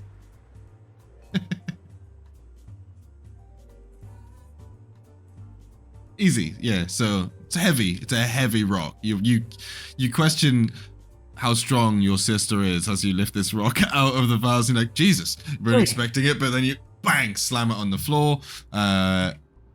Oof, just a rock, bang. And underneath it, you do see a pressed but intact book edition, which is sort of new sort of thoughts and thesis on things. These books, you do know, are technically, they're not illegal themselves, but for you, if you were to learn the stuff in it and then use that stuff, that would be considered illegal. Do you know what I mean? But you know, you're well within your rights to have and read these books, but you're not allowed to like access this kind of power, so to speak. But just as a bit of a side note, so that you are aware, what your sister's trying to do with this store is perfectly legal within the boundaries of the continent. Like, you can imbue weapons with something and then sell that weapon to somebody, but just you can't directly access the weave, basically, unless you have a license. I see. But yeah, you pull it out, and it's you know, a little bit sandy, but it's pretty much intact. All right, I blow it off, and I stuff it in a little bag on my back. This is for later. All right, Rocko, let's get you that drink. Yes. Yes. So where are you guys heading? The twins. Oh, so you head over to Market Square. So as you get there, you do see that there is essentially a large open area right next to a very like big building, one of the biggest buildings, and it looks like one of the newest buildings in the whole of this town. There is a large open square full of wooden stalls, shacks, different like. It looks like a market, but it's barren. There is nobody there. There's no goods. There's no nothing. It's just loads of stalls and empty spaces. It looks like this is a place where a market does happen. Hayesgorn, you do know that this is where the weekly market happens, and everybody comes here and sells their meats, their goods, their crops, whatever they've got that they're trying to sell. However, as a permanent fixture almost, you have Linus and Renis. As you turn up in front, you see them both standing there, and they are kind of, you hear a back and forth conversation. As you get closer, you realize it's general bickering, as essentially you know, they're sitting there conversating with each other, just going, "You need to get your shit together, you understand?" And he goes, "I don't know what you're talking about. This is all very, very way above board. This is very cool. I'm making money. It's fine." She goes, "But you are reckless. You are reckless." And you can see she's very uptight. Rocko, as you come up, you do start to get the impression, standing watching these two talk, the lady Remis seems to be very uptight, very kind of like wound up and anxious, and it's the other guy, Linus, seems to be very laid back, which is almost what is rubbing her the wrong way, like even more so. But you get the impression they've been doing this a while.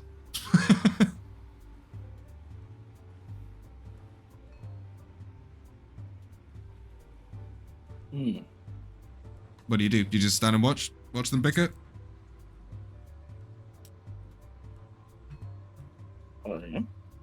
Hello? Well, yeah. All right. Well, I say, Linus, Remus, good to see you two again. The immediate reaction is Lennis is like, ah, yes, Hayesgorn, my favorite customer. And then Remes is like, she kind of tuts and like the fact that he's just completely ignored the argument that they were just having, basically. And he's like, welcome back to home. You here to buy all of my goods? Oh, you're going to bring all that money from up north down here? Buy all my goods. You know you want to. And you look across his stall, and usually this guy, he does have like general goods, which it's kind of like street stuff. So if you wanted to, like, he's got some rice balls there and a couple of like ales. But it's all real cheap stuff. He's got a couple of very dull blades, but you can get some random shit from him. He's very laid back. What do you want? Linus, if there wasn't a more slimy scourge than myself in this town. I don't think so. No, of course not. I'm not slimy. And you just, over the shoulder, you see he is slimy. He's very slimy. And that's why you have nothing to sell. You were looking for something to sell. You were looking for something to buy, Hayesgorn. I have found some very interesting things that you might be interested in. Just come over to my store over here, not over there. And you just see it. He's just like, she's always like this. I don't know what to do anymore. I can't. I just, but it's fine. I still have my eye on her, but no disrespect, of course. Of course. No, you're free. You are a dashing young fellow, You're going to be, what, a hero? What are you? I don't know what your plans are, but you're going to be something big. I know it. I feel it in my bones. Lunis, do you have a drink for my friend, Rocko? Yes, of course. Here, would you like it? It's 2 silver. We have the finest of Viermorre ale, if you want that. I try to sniff the ale and inspect it before I buy. He's holding it in his hand and it's in a bottle. So if you wanted to inspect and sniff it, he would have to you'd have to take it from him. But you could try. You're totally welcome to. Lennis, I know you. No, let me try this ale, a sample of it before I buy. You want to try before you buy, huh? Alright, okay, hold on. He just cracks it open, takes a big glug out of it, and it goes, and then passes it over to Rocko. Holds it out to you, and then quickly switches over to Rocko, and he goes, there you go, little man, try that. I take it with reluctance, and I look at it. So you see this kind of dark brown frothy liquid. There's about maybe a third of it left in the bottle. I take about a mouthful. Okay, cool. Good, Rocko, good, yes. Does Rocko drink much? No. Okay, give me a constitution check.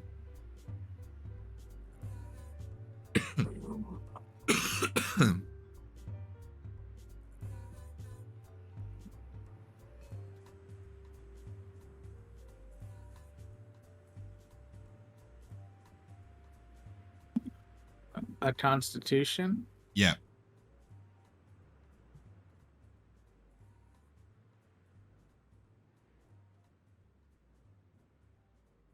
Oh, they're saving throw.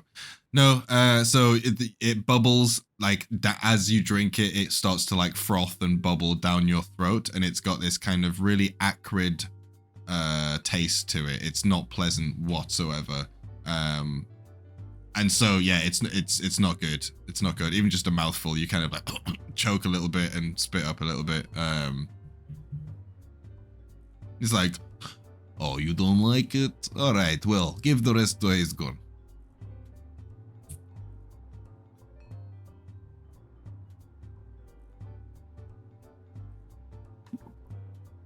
And I hand it over to him.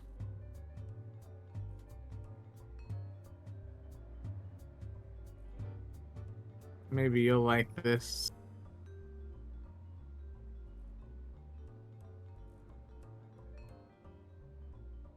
You there, Wardrah? Oh, Oh. sorry. I inspect it immediately. I like as soon as he hands it over. I like work it. Give me. Let's see if this is up to standard. Okay, yeah. What are you looking? What are you? Tell me what you're investigating for. It'll dictate the Just check. just like because I see how like brown and kind of frothy it is. Just Mhm. if it's a little bit too aged or left out in the sun a couple So days. you're looking for or, the like, quality of it. Yeah. Okay, give me a perception check as you sniff and look at it and. Okay, so this is Viermorre ale, which is quite well known for just not being very good. So it's fine, but it's just well known for being pretty cheap ale. They don't have anything special that they can make ale without here. The ground is way too dry for that kind of herb to grow. So Lennis, you will expect me to pay 2 silver pieces for this mainly, swill honestly, mainly for the bottle. for the bottle. That is where the Lennis, cost comes in. Here. Yes, I have the here, package. you always have your ear to the ground, so listen.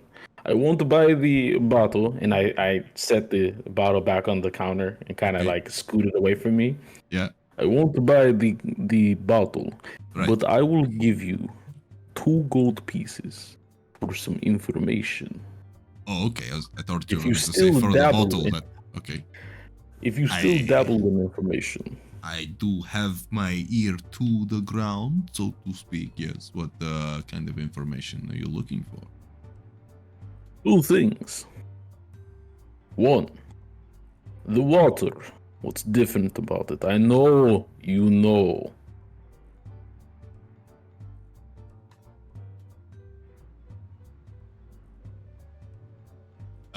So he says, I mean, this is not going to take any gold. This was just my opinion. I think and he looks over to Remis, and she's like listening in. She goes, I think the water is actually being, because it gets filtered, you see, through the rocks. That's how we get it, uncontaminated from the sea. I think there is maybe something in the rocks, which is making it go, is doing that. Filtered. It hasn't been filtered for years, and you're expecting me to believe this? Says, have you tried to drink the seawater? No, I will not. Well, that river comes from the sea. It is filtered through the rocks. That's why it is drinkable. As you say. But I think there is a mineral. That would be my guess. And you just say, no, just kind of like murmurs and stuff. Second thing. I'll tell you what you What see do on you- your desk in a second there, Rocko. Actually, give me a perception and an arcana check as your perception and a nature check. Continue. Hayesgorn. Second thing. What do you know of these supposed attacks on the salamanders? Or someone dressing up as the Emerald Pass? Well, it's and he kind of leans in and he goes, here's the thing. I don't know who to trust anymore. This politics is getting very messy. As far as I know, both sides have been attacked by somebody who has been identified from the opposing side, and both sides are saying that it is lies. So I personally don't know who to believe at this point. The pass has been put into a corner, quite literally, and if I'm being honest, this is the lowlands. People will do what they need to do to survive. That is how everybody survives down here, so I would not put it past the pass, so to speak, to try and protect their interests. However, regardless of what you believe, the conflict between them. It is causing distrust in the current management of the town. People here, they like the quiet. Yes, we want it to be prosperous, but we don't want the conflict. All right. Thank you. And I dig in my pocket and flip him actually a single gold piece. Nice. So knock that out of your inventory. And he just goes, "Oh, thank you. Appreciate it."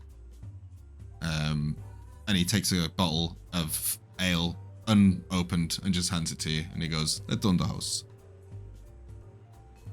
Rocko, as you kind of standing there and you're kind of just browsing, she is patiently waiting and like watching you look at her things, right? Very quietly, very patiently. But you can see she's a little bit like wound up. She's standing there. She's like, "Do you have any interest in any of those? Just let me know. I am here for any of your questions." And with your perception check, you do see, so across the table, you get a good glance at everything. She says, "If you would like, help yourself to some of those snacks over there. No charge." And you can see at the end of the table, she does have some kind of like very well presented little finger snacks. There seem to be some sort of rolled up crispy bread with some sort of sauce in the bottom, but you're not quite sure. You've never lived here before. It's definitely local food.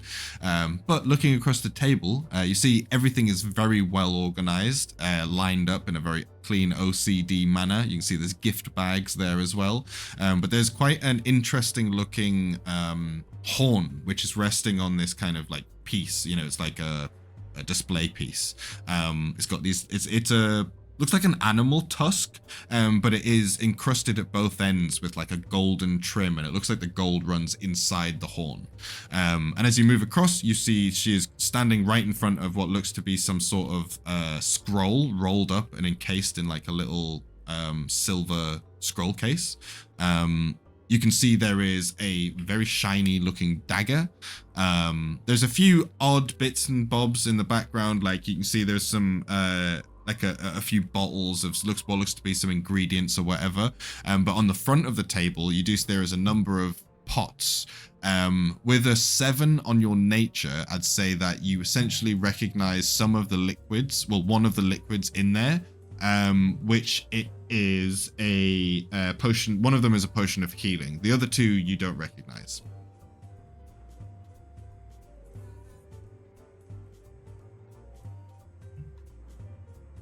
And she stands and waits patiently as you kind of peruse her goods.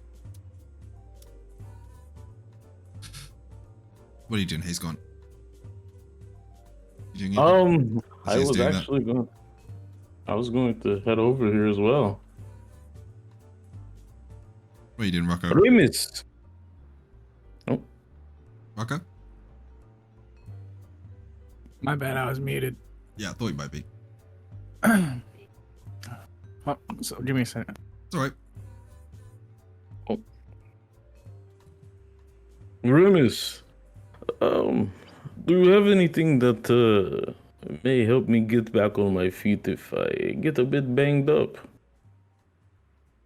Well, I think we have exactly what you're looking for. A potion of healing? How many of those do you have? I have one prepared now. I could maybe have another one if you were looking for more. They're 50 gold each. 50 gold! Remus! Everything here is top notch, I must tell you. It is all very priced, but it is very good stuff. And you wonder why people go to your brother. He has junk. Yes, but it is cheap junk. This is a scroll of invisibility. This is an enchanted dagger. This is a horn of silent alarm. He would not sell anything like that in a million years. And he goes, I would not want to sell any of that. It is all fancy-dancy. I sell ale and rice balls. I am happy with this.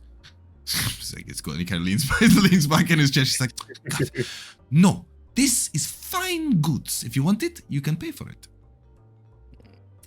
Rocko, what do you think? I don't have that much money, Cass. Yes, neither do I. For a simple potion of healing, 50 gold.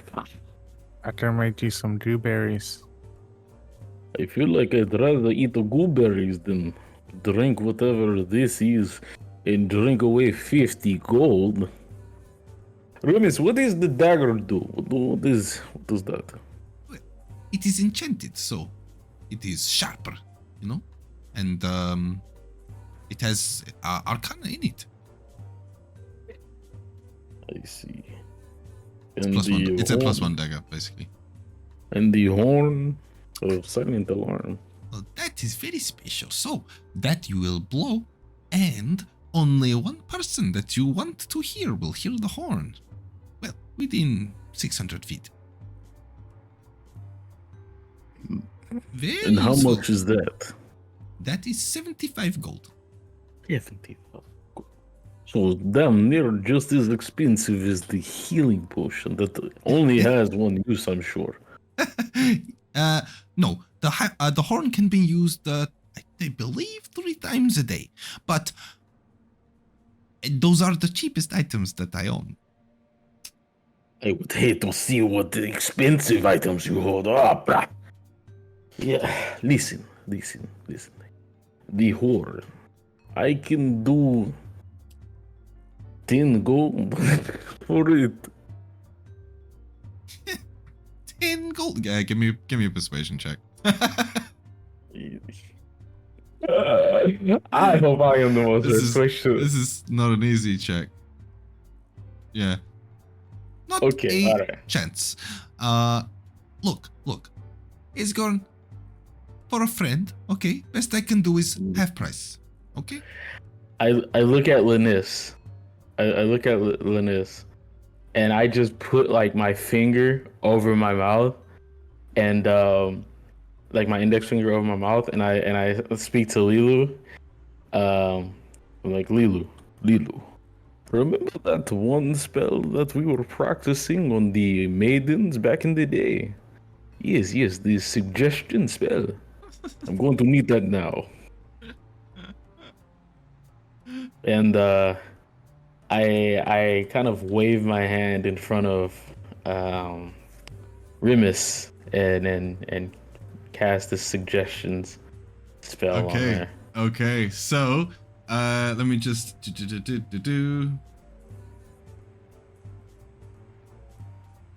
the wisdom saving throw. Okay, and I'll be against 13. Let's just see what she gets.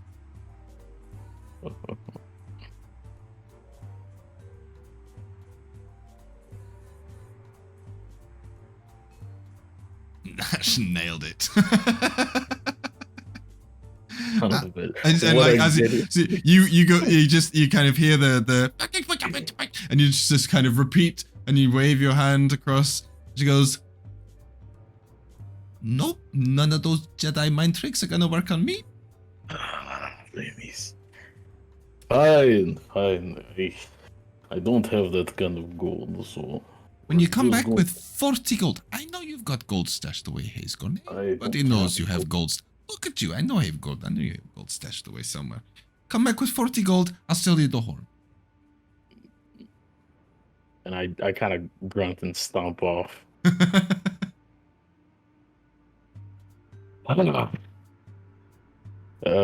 What are we seeing now? Well, you guys head off. Rocko, you see as Hayesgorn kind of grumpily stomps off into the distance. What are you guys? Are you just kind of following him around? How's Rocko dealing? How's he reacting to all this? He's taken in the town, And trying to understand. how does he feel? I'm curious what his response is. Like, what do you mean? Like, how does he feel about this place? Like, is it kind of weird? Is he enjoying it? Like, is it good fun? Is it like a nice little exploration, or is it now? He's unsure of the place. Right. Cool. Sweet. So, well, Hayesgorn, give me an insight check.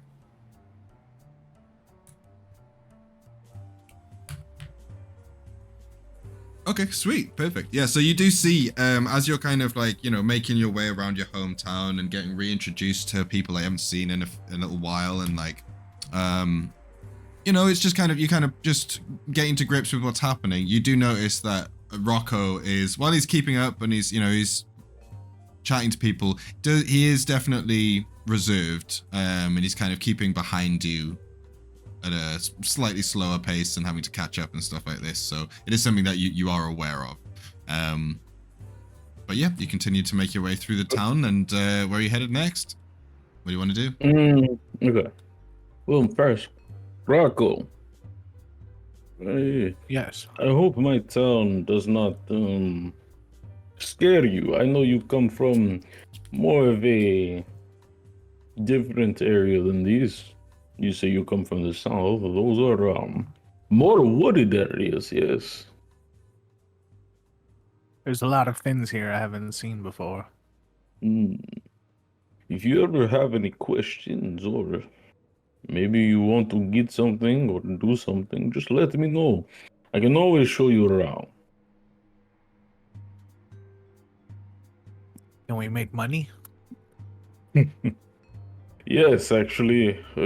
Give me a few moments to go into my home, and we will get right on making the money. Give me a perception check, Rocko. Actually, you can both give me a perception check.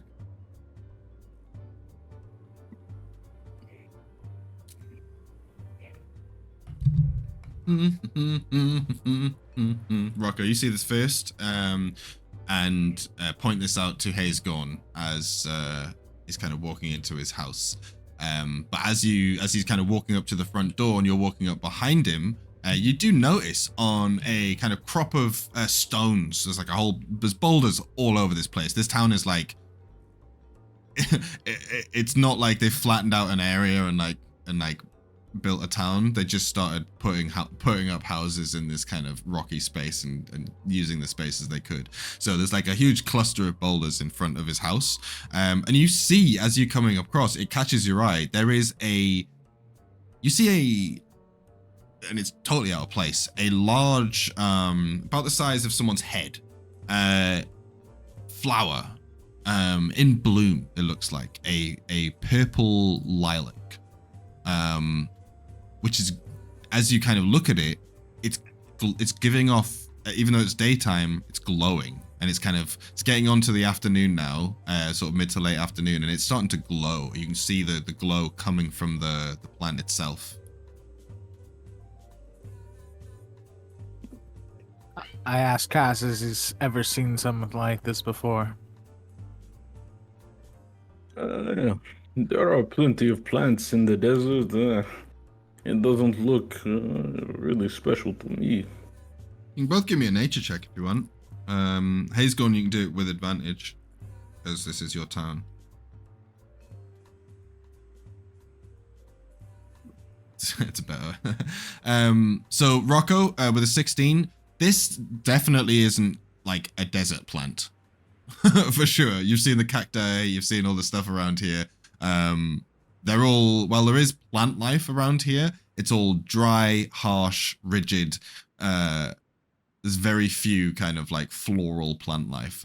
This is something you feel like you would see in the Druid's jungle. Like it's luminous. Definitely doesn't feel like it would fit in here. Hayesgorn, this is not a desert plant. This is not anything you've seen in this town or around this town at any point. This is brand new. This is outside your front door. It's like this glowing, blooming purple plant. It's very bizarre. You know, as I get closer to this, it's... I go to pick it up You gotta pick it up? before Kaas does.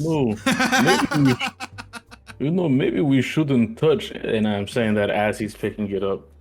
So you can, if you want, you can try and give me a dexterity check just to see, but like a contested one to see if you reach him in time before he picks it up, and then we can. Oh, see I don't if even try to pick it up.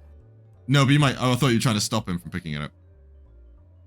No, I was just saying that we shouldn't, and I was assuming that he picks it up like Well, faster than I can get it out. I've allowed it to be picked up, so you can now pick it up. And what you can do, by the way, is if you just you can leave the bow there if you want. Put my bow down. You can put the bow down. But what you I was gonna say you can leave it where it was, and you can just go into the character studio, where you've got items, and if you just click on it, so for example your sword right now, if you just click on your sword, it basically you'll quote unquote sheathe your sword. Yeah. I wanted to put it on my back. The bow. Bow. Yeah. So I mean, you can put it on your back. Hang on, watch. It takes a little bit. It takes a little bit of finessing, but you can do it. Hang on, watch. Yeah. Ready? Wait. Hang on. Let me just. Can you move it? If I move your character down, because I need to fiddle with the layers here. Put it through. Yeah. Damn it. It's very. There we go. That's there you probably go. the. Oh. There we go. Yep. Sorted. I got the flower in my hand. So wait, you pick it out the ground, pluck it out, and you feel the it seems like its roots were coming through the rocks, deep from within the rocks, and as they snap, light goes out. That doesn't seem good. No. I try to put it back on the rock. Nice. Just makes me think that's fucking just like trying to stick like an arm back on a dead body or something. Oh no! Just hold it together. It's fine.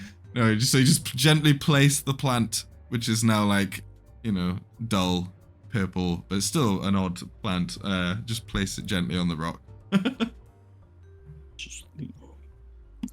Well, Nothing. All right. Well, I'll take it. I mean, you can put it in your pocket if you want by just going, like that. There you go. I'm ready. I have to take care of one thing, if you don't mind. What? Oh. Okay, so you're gonna stay outside. He rushes inside his this building. You're gonna stay. As I rush inside, I kind of like slam the doors.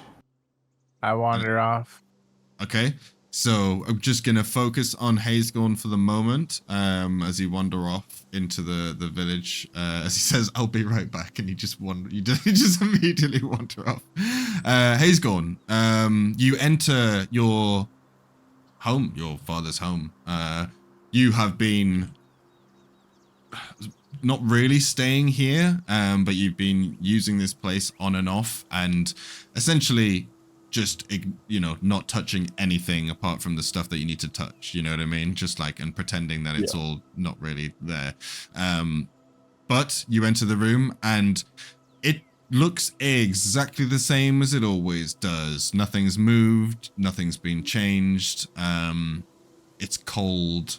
It's kind of stale. It's got that musty smell of like, just death. You know what I mean? Give me a perception check. Okay.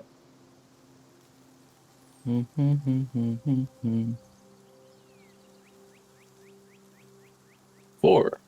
Okay. Good to know. What are you doing in the house? I first come to these two bodies and I kneel. I say, Mother, Father, it's that time again. I need to tribute to keep the rules up. I don't know how much longer I can keep this up. I feel myself slipping every day. But I don't do this just for myself. We do it for the town and for my sister. I don't understand why you did this to us, Father, but I will do my best to right your wrong. And I get up off my knees and I walk around, start to rummage through things to see if I can find any like spare gold or minerals. And actually, what I want to do is use Odok's. What was it called? Darn it. Odok's Avarice. Okay, so you. Oh, by the way, if Rocko, if you want to, just for the visuals, if you want to watch what's going on, even though your character isn't actually in the room, you can make yourself like, you know, invisible in the character studio, and then just come in the building, and then we'll just, you know, we'll assume that you're not here. You know. Gotcha. Only if you want to. It's up to you. But. So you begin to try and sniff out gold, or jewels, or valuables, or anything like that. Now, give me a perception check with advantage, first of all. All right.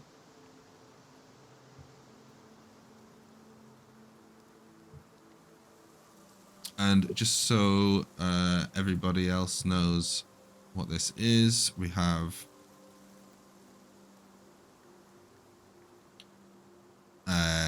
essentially, you can smell out the precious metals, gemstones within 30 foot of you. And you can use an action to determine the exact types and amounts of any such materials, etc., etc., unless they're like, you know, Superman blocked. So, you begin to sniff out. Now, as you kind of sniff around the room, there are some recognizable scents, right? That immediately come to your nose. You have there is like the golden symbol of the house, which is on the table, and it's one of the ones that your dad made to try and protect you and your family. That kind of immediately catches your attention. The gold piece, which is resting in the skeleton's hand, kind of again draws your attention, but you quickly dismiss. Then you're brought to a large source of gold. You get a very strong sense of gold, but then it falters. And you're driven straight to the pile here, where you do know this is where you've actually been keeping your money, right? You've been keeping like any gold that you've been putting aside to tribute here, and put away and stuff. And as you kind of, you know, approach the pile, you find that about 2/3 of it, or at least what is there, there's just piles of wood. There is some gold left. There's like a pile of wood over the gold, but you can see the gold shining through. So there's about 300, maybe 400 gold. You need to pick it up and count it. But I actually can't see any gold. Hang on. You can't see any gold? Nope. Oh, how about that? I can see it. Can you see now it? I can see it. Yeah, I can see it now. Yeah. Okay. But you had about 800 to nearly 1,000 gold here, ready, you know, to tribute your 20% or whatever that you have to give, so to speak, quote unquote. And like, yeah, about 2/3 of it is now just seems to be just piles of wood. Give me an investigation check.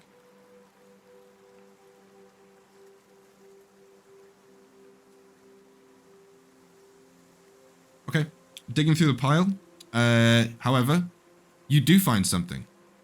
At the very bottom, because this pile has been here for quite some time.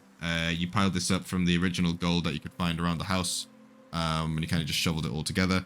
At the bottom of this pile, now that you're really digging through it, you do find the gold that's there. There is 480 gold.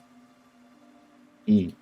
And at the bottom of the pile, you see, if you could move out the way real quick, Rocco, because you're just standing right on the thing. a small golden amulet. Fits in the palm of your hand. It should actually be smaller than that, but I just didn't want to. There we go. It's, you know, probably the size of like a large coin. You could easily missed it, but it's in a very odd shape. It's like a circle with 3 prongs in it. The 4th one goes straight out. It's almost like a circle and a cross, you know? But yeah, you see this on the ground. I don't remember this being here. Interesting. Well, I don't have time to inspect it. And I don't want to keep Rocco waiting. What are you doing at this point, Rocco? Well, so before you go outside, Rocco, what are you doing at this point while you're outside? I think you're muted. I went to grab a beer. Another ale? Yes. Sweet. So just to say that you head up to go Lennis, and he's like, hello little man, how you doing? Wait, where'd I? Let me to do I that. went to leave. I got out of his. It put me in the front when I'm coming back. Yeah, that's what I was saying about the teleporter. It keeps putting, I don't know why, all the doors lead to the south of the town for some reason, which is very frustrating, but it is what it is right now. Head back over to Lennis. Are you here? Where are you? There you are. You get lost. Give me a survival check. As you head out of, as you're kind of wandering through the town looking for where you... Oh yeah, sweet. So you know, pretty much backtracking where you head to get back to Lennis's stall, and you it's like, hello little man. Yes, Hayesgorn friend. Are you back to buy some rice balls or something? More ale. You would like some ale. All right. Well, I mean, your friend gave me a gold, so here, you can take one. And he just kind of passes you a bottle.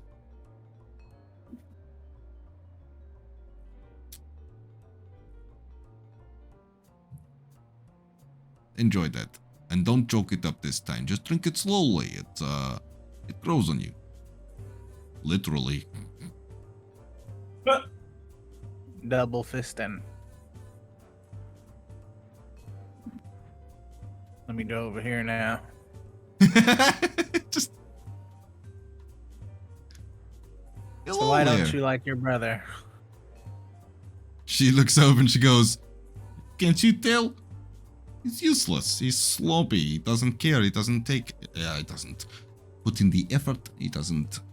has no drive. He has nothing. He doesn't... Look at him. Look at his stall. He's a mess. Disgrace to the family name. In my opinion, anyway. Do you do loans? Loans? Yeah, you loan me that horn? And what And do I'll I give you get in back return? something. Something special. Like what? I don't know. Gotta find it. You have me intrigued. Where are you going to find it?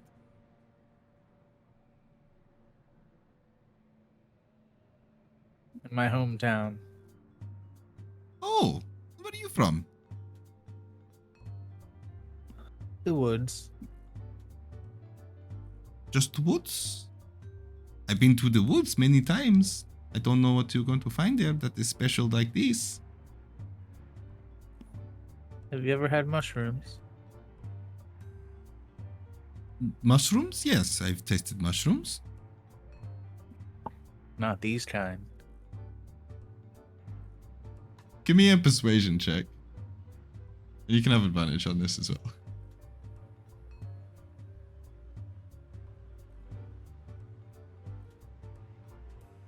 So, roll it again.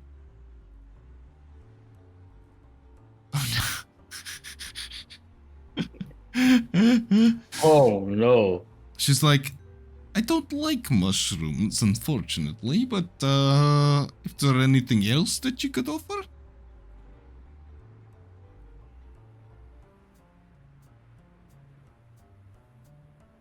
You wanted what, 20 gold? 75, but I would drop it to 40. Because you are Hayesgorn's friend.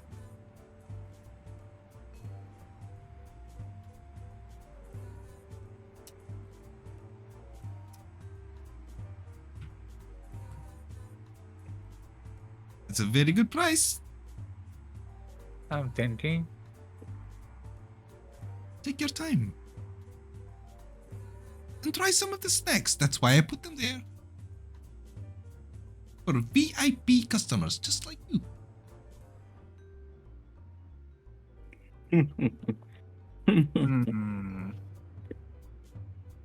Let me go talk to Kaz. Okay. And you make your way back over to Kaz's place as he's coming out the front door. So Kaz, unless you storm in. Oh, actually, You wait for him or do you storm in? I knocked on his door. Cool. So he's coming out as you approach. well, one moment. So I hear him knock, Okay. and I'm trying to gather like 50 so gold from that pile.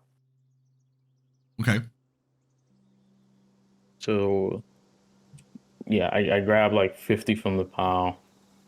One moment. Yes. I'm coming, Rocko.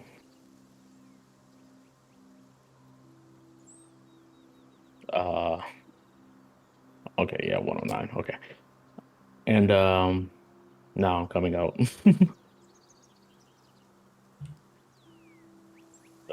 Yes. Oh shit. Oh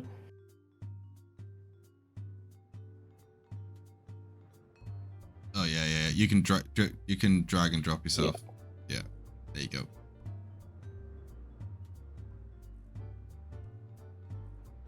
Yes, Rocko. Yes. Oh, you got yourself more drink. I didn't think you liked it. It grew on me.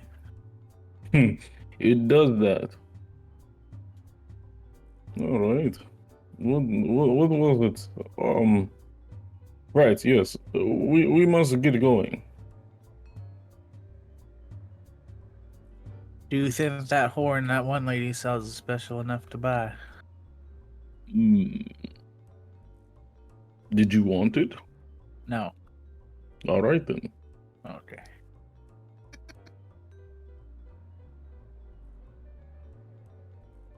And so, because I know the place, As you're passing this, by the way, the front of this building, you hear. I got lost again. Let me just see this. Oh yeah, you just hear. Oi! Hello there. Hello lads. How you doing? Opening soon. We've got a brand new cafe. Gonna have all the upmarkets from Midland. It's gonna be marvelous. What do you think? You lads from around here? And Hayesgorn just kind of turns his back to the guy. Which is this creature? What did you just? Sorry, I didn't hear what you just said. I said, what is this creature? Well, I mean, what do you mean? What am I? I'm a halfling. That's what I am. That's what I do. And he kind of stands really proud and he's like, I'm from the Midlands and I am here looking to bring all the best foods and everything here down from the Midlands. A little spice of life from up there. Bring it down here into the Lowlands. I'm sure everybody here is going to love it. We're opening soon. Yeah, it's going to be marvelous. But, and you can just see he kind of strokes his little ginger beard for a second. He goes, "Yeah, haven't quite come up with a name yet." And he looks up and there's literally just a blank sign above his door. He's like, "Any thoughts?" I would say I would ask you what brings you here and who gave you permission to build on this land? Was it the Barracudas? I'm assuming. Give me a persuasion check. Nice. He goes, and sure it was. Yeah, they've helped me get this place set up. They've given me financing for this. They've been really, really kind to me. They have. Right. I'd assume so. I have a name suggestion. How about the Desert Flea? Desert Flea. Ooh. Give me a persuasion check.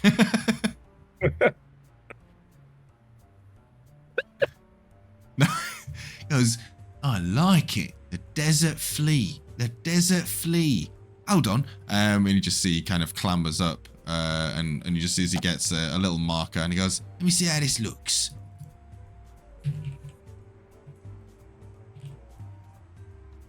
And then just kind of scratches onto the board in very rough Desert Flea, and then jumps down and goes, stands back for a second. I like it. It's like we've jumped from the Midlands right down here. There we go. Right here, and plonked ourselves right here in the middle of Viermorre. I love it. Yeah, it's great. It's marvellous. What's your name? Hayesgorn Kaas. Nice to meet you, Hayesgorn. My name's Gert. And yourself? He turns to you. What's your name there? Rocko. Rocko? Nice to meet you, Rocko. Not from around here, I take it. Nope. Well, it's a pleasure to meet you both. Welcome to Viermorre, and hopefully I'll see you here at, the Desert Flea later on. I don't need welcome in my own town. Well, I meant to the cafe. Well, you're welcome to the cafe. We're going to be open in a week or two. We're just getting the last little bits and bobs sorted out. But yeah, now that we've got a name, we can really get cracking.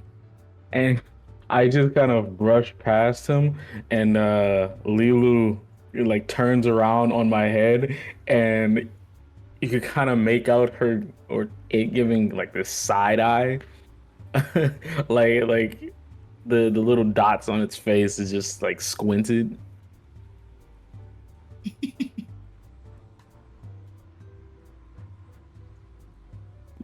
Rocko leaves him the beer. One of his beers.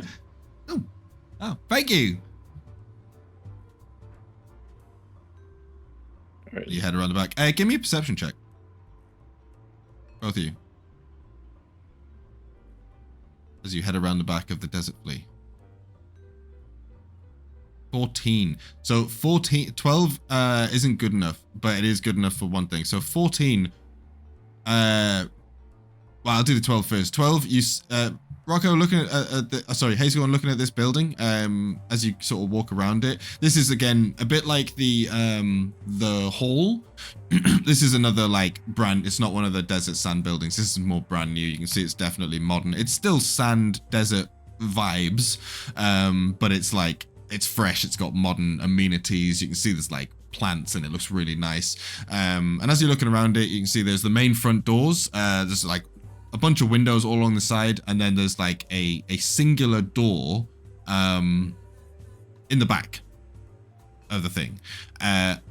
Rocko, you also see this, but you do notice there are a bunch of humanoid sort of footprints leading from the path to the doorway. They've basically this is clearly been recently used by a number of people. You can tell by the footprints. I follow him in. You go inside? I was gonna follow them and try to go in. Well, so you follow them, and they lead you to a door at the back of the cafe. A singular wooden door. Rocko, are you okay? I noticed a path here. Oh. It's like And as he points it out, you do see it's not as clear to you that it's so many people. But I mean, you can actually both give me a survival check now that you're looking at it more closely to see exactly what this is.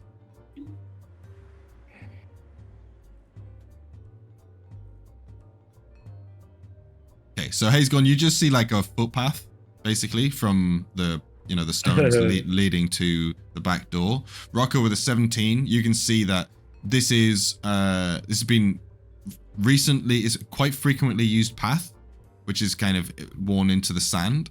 But recently, it looks like there's at least 3 or 4 people who have used this. It just looks like footprints to me. I'm sure this is where the staff goes into the building or something. I'm not sure. I'm not.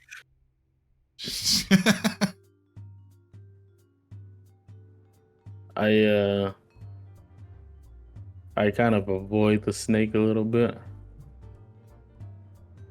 You're gonna attack the snake? I see you fencing with it. Do we know which way do I know which way the oasis is? You do, yeah, 100%. You know the way. You've been there many times. I'd like to. It's down south, out the city, and then to the right, basically. I see. And you have to go through Kator's Pass. I see. Which I think I mispronounced before, but yeah, it's called Kator's Pass. Okay. Rocko. Kator's Pass is well known for being a little bit dangerous. Not all the time, but like it is. Bandits do sometimes set up camp there for people to, to capture them, and there's the odd desert beast which wanders through, so you do need to be on the lookout, but that is the only route into the oasis. Rocko, I brought you here to help me because things have been a bit more dangerous with my, let's say my travels, and I need a little bit of assistance. Are you willing to come with me?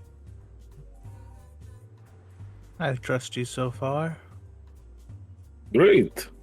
Then we shall be off. And we start heading towards the oasis path. Sweet. Sweet. So you begin to make your way out of town and head towards Kator's Pass. Now it is actually off to the other direction. Kettlepot says, "All right, stay safe out there, lads," as you kind of head out of town. Will do, Kettle. And that is where we're going to have a quick break. Wait, before you don't go anywhere, don't actually go through it. So we've been playing for almost 3 hours. How long can you play for it now, Rid? Did you say 10? Or how long do you guys want to play for? Because we can do a little bit more. Hold on, babe. I think, well, it sounds like Rid is about to dip, but I'm gonna have to dip as well. No, yeah, I just my lady was here, and I've been muted and shit. It's hard when I got a lot going on. I don't want to put all this background noise in, I'm down for another cliffhanger. As you guys head out of town, Hayesgorn begins to lead you down towards a rocky ravine, which seems to kind of rise up on both sides. As you see, as this crevice in the landscape seems to weave forwards, and as you head in, sort of looking like ants amongst the rocky mountains either side of you, that is where we will end today's session. So brilliant. Thank you, Murray, for you guys for coming, and I hope you enjoyed that. For everyone watching the stream, I hope you enjoyed watching the stream. I hope you enjoyed the whole pixel art style that we're going for. I do think at this pace, this little arc will probably last more than I expected. So yeah, this is probably going to last a couple months at least.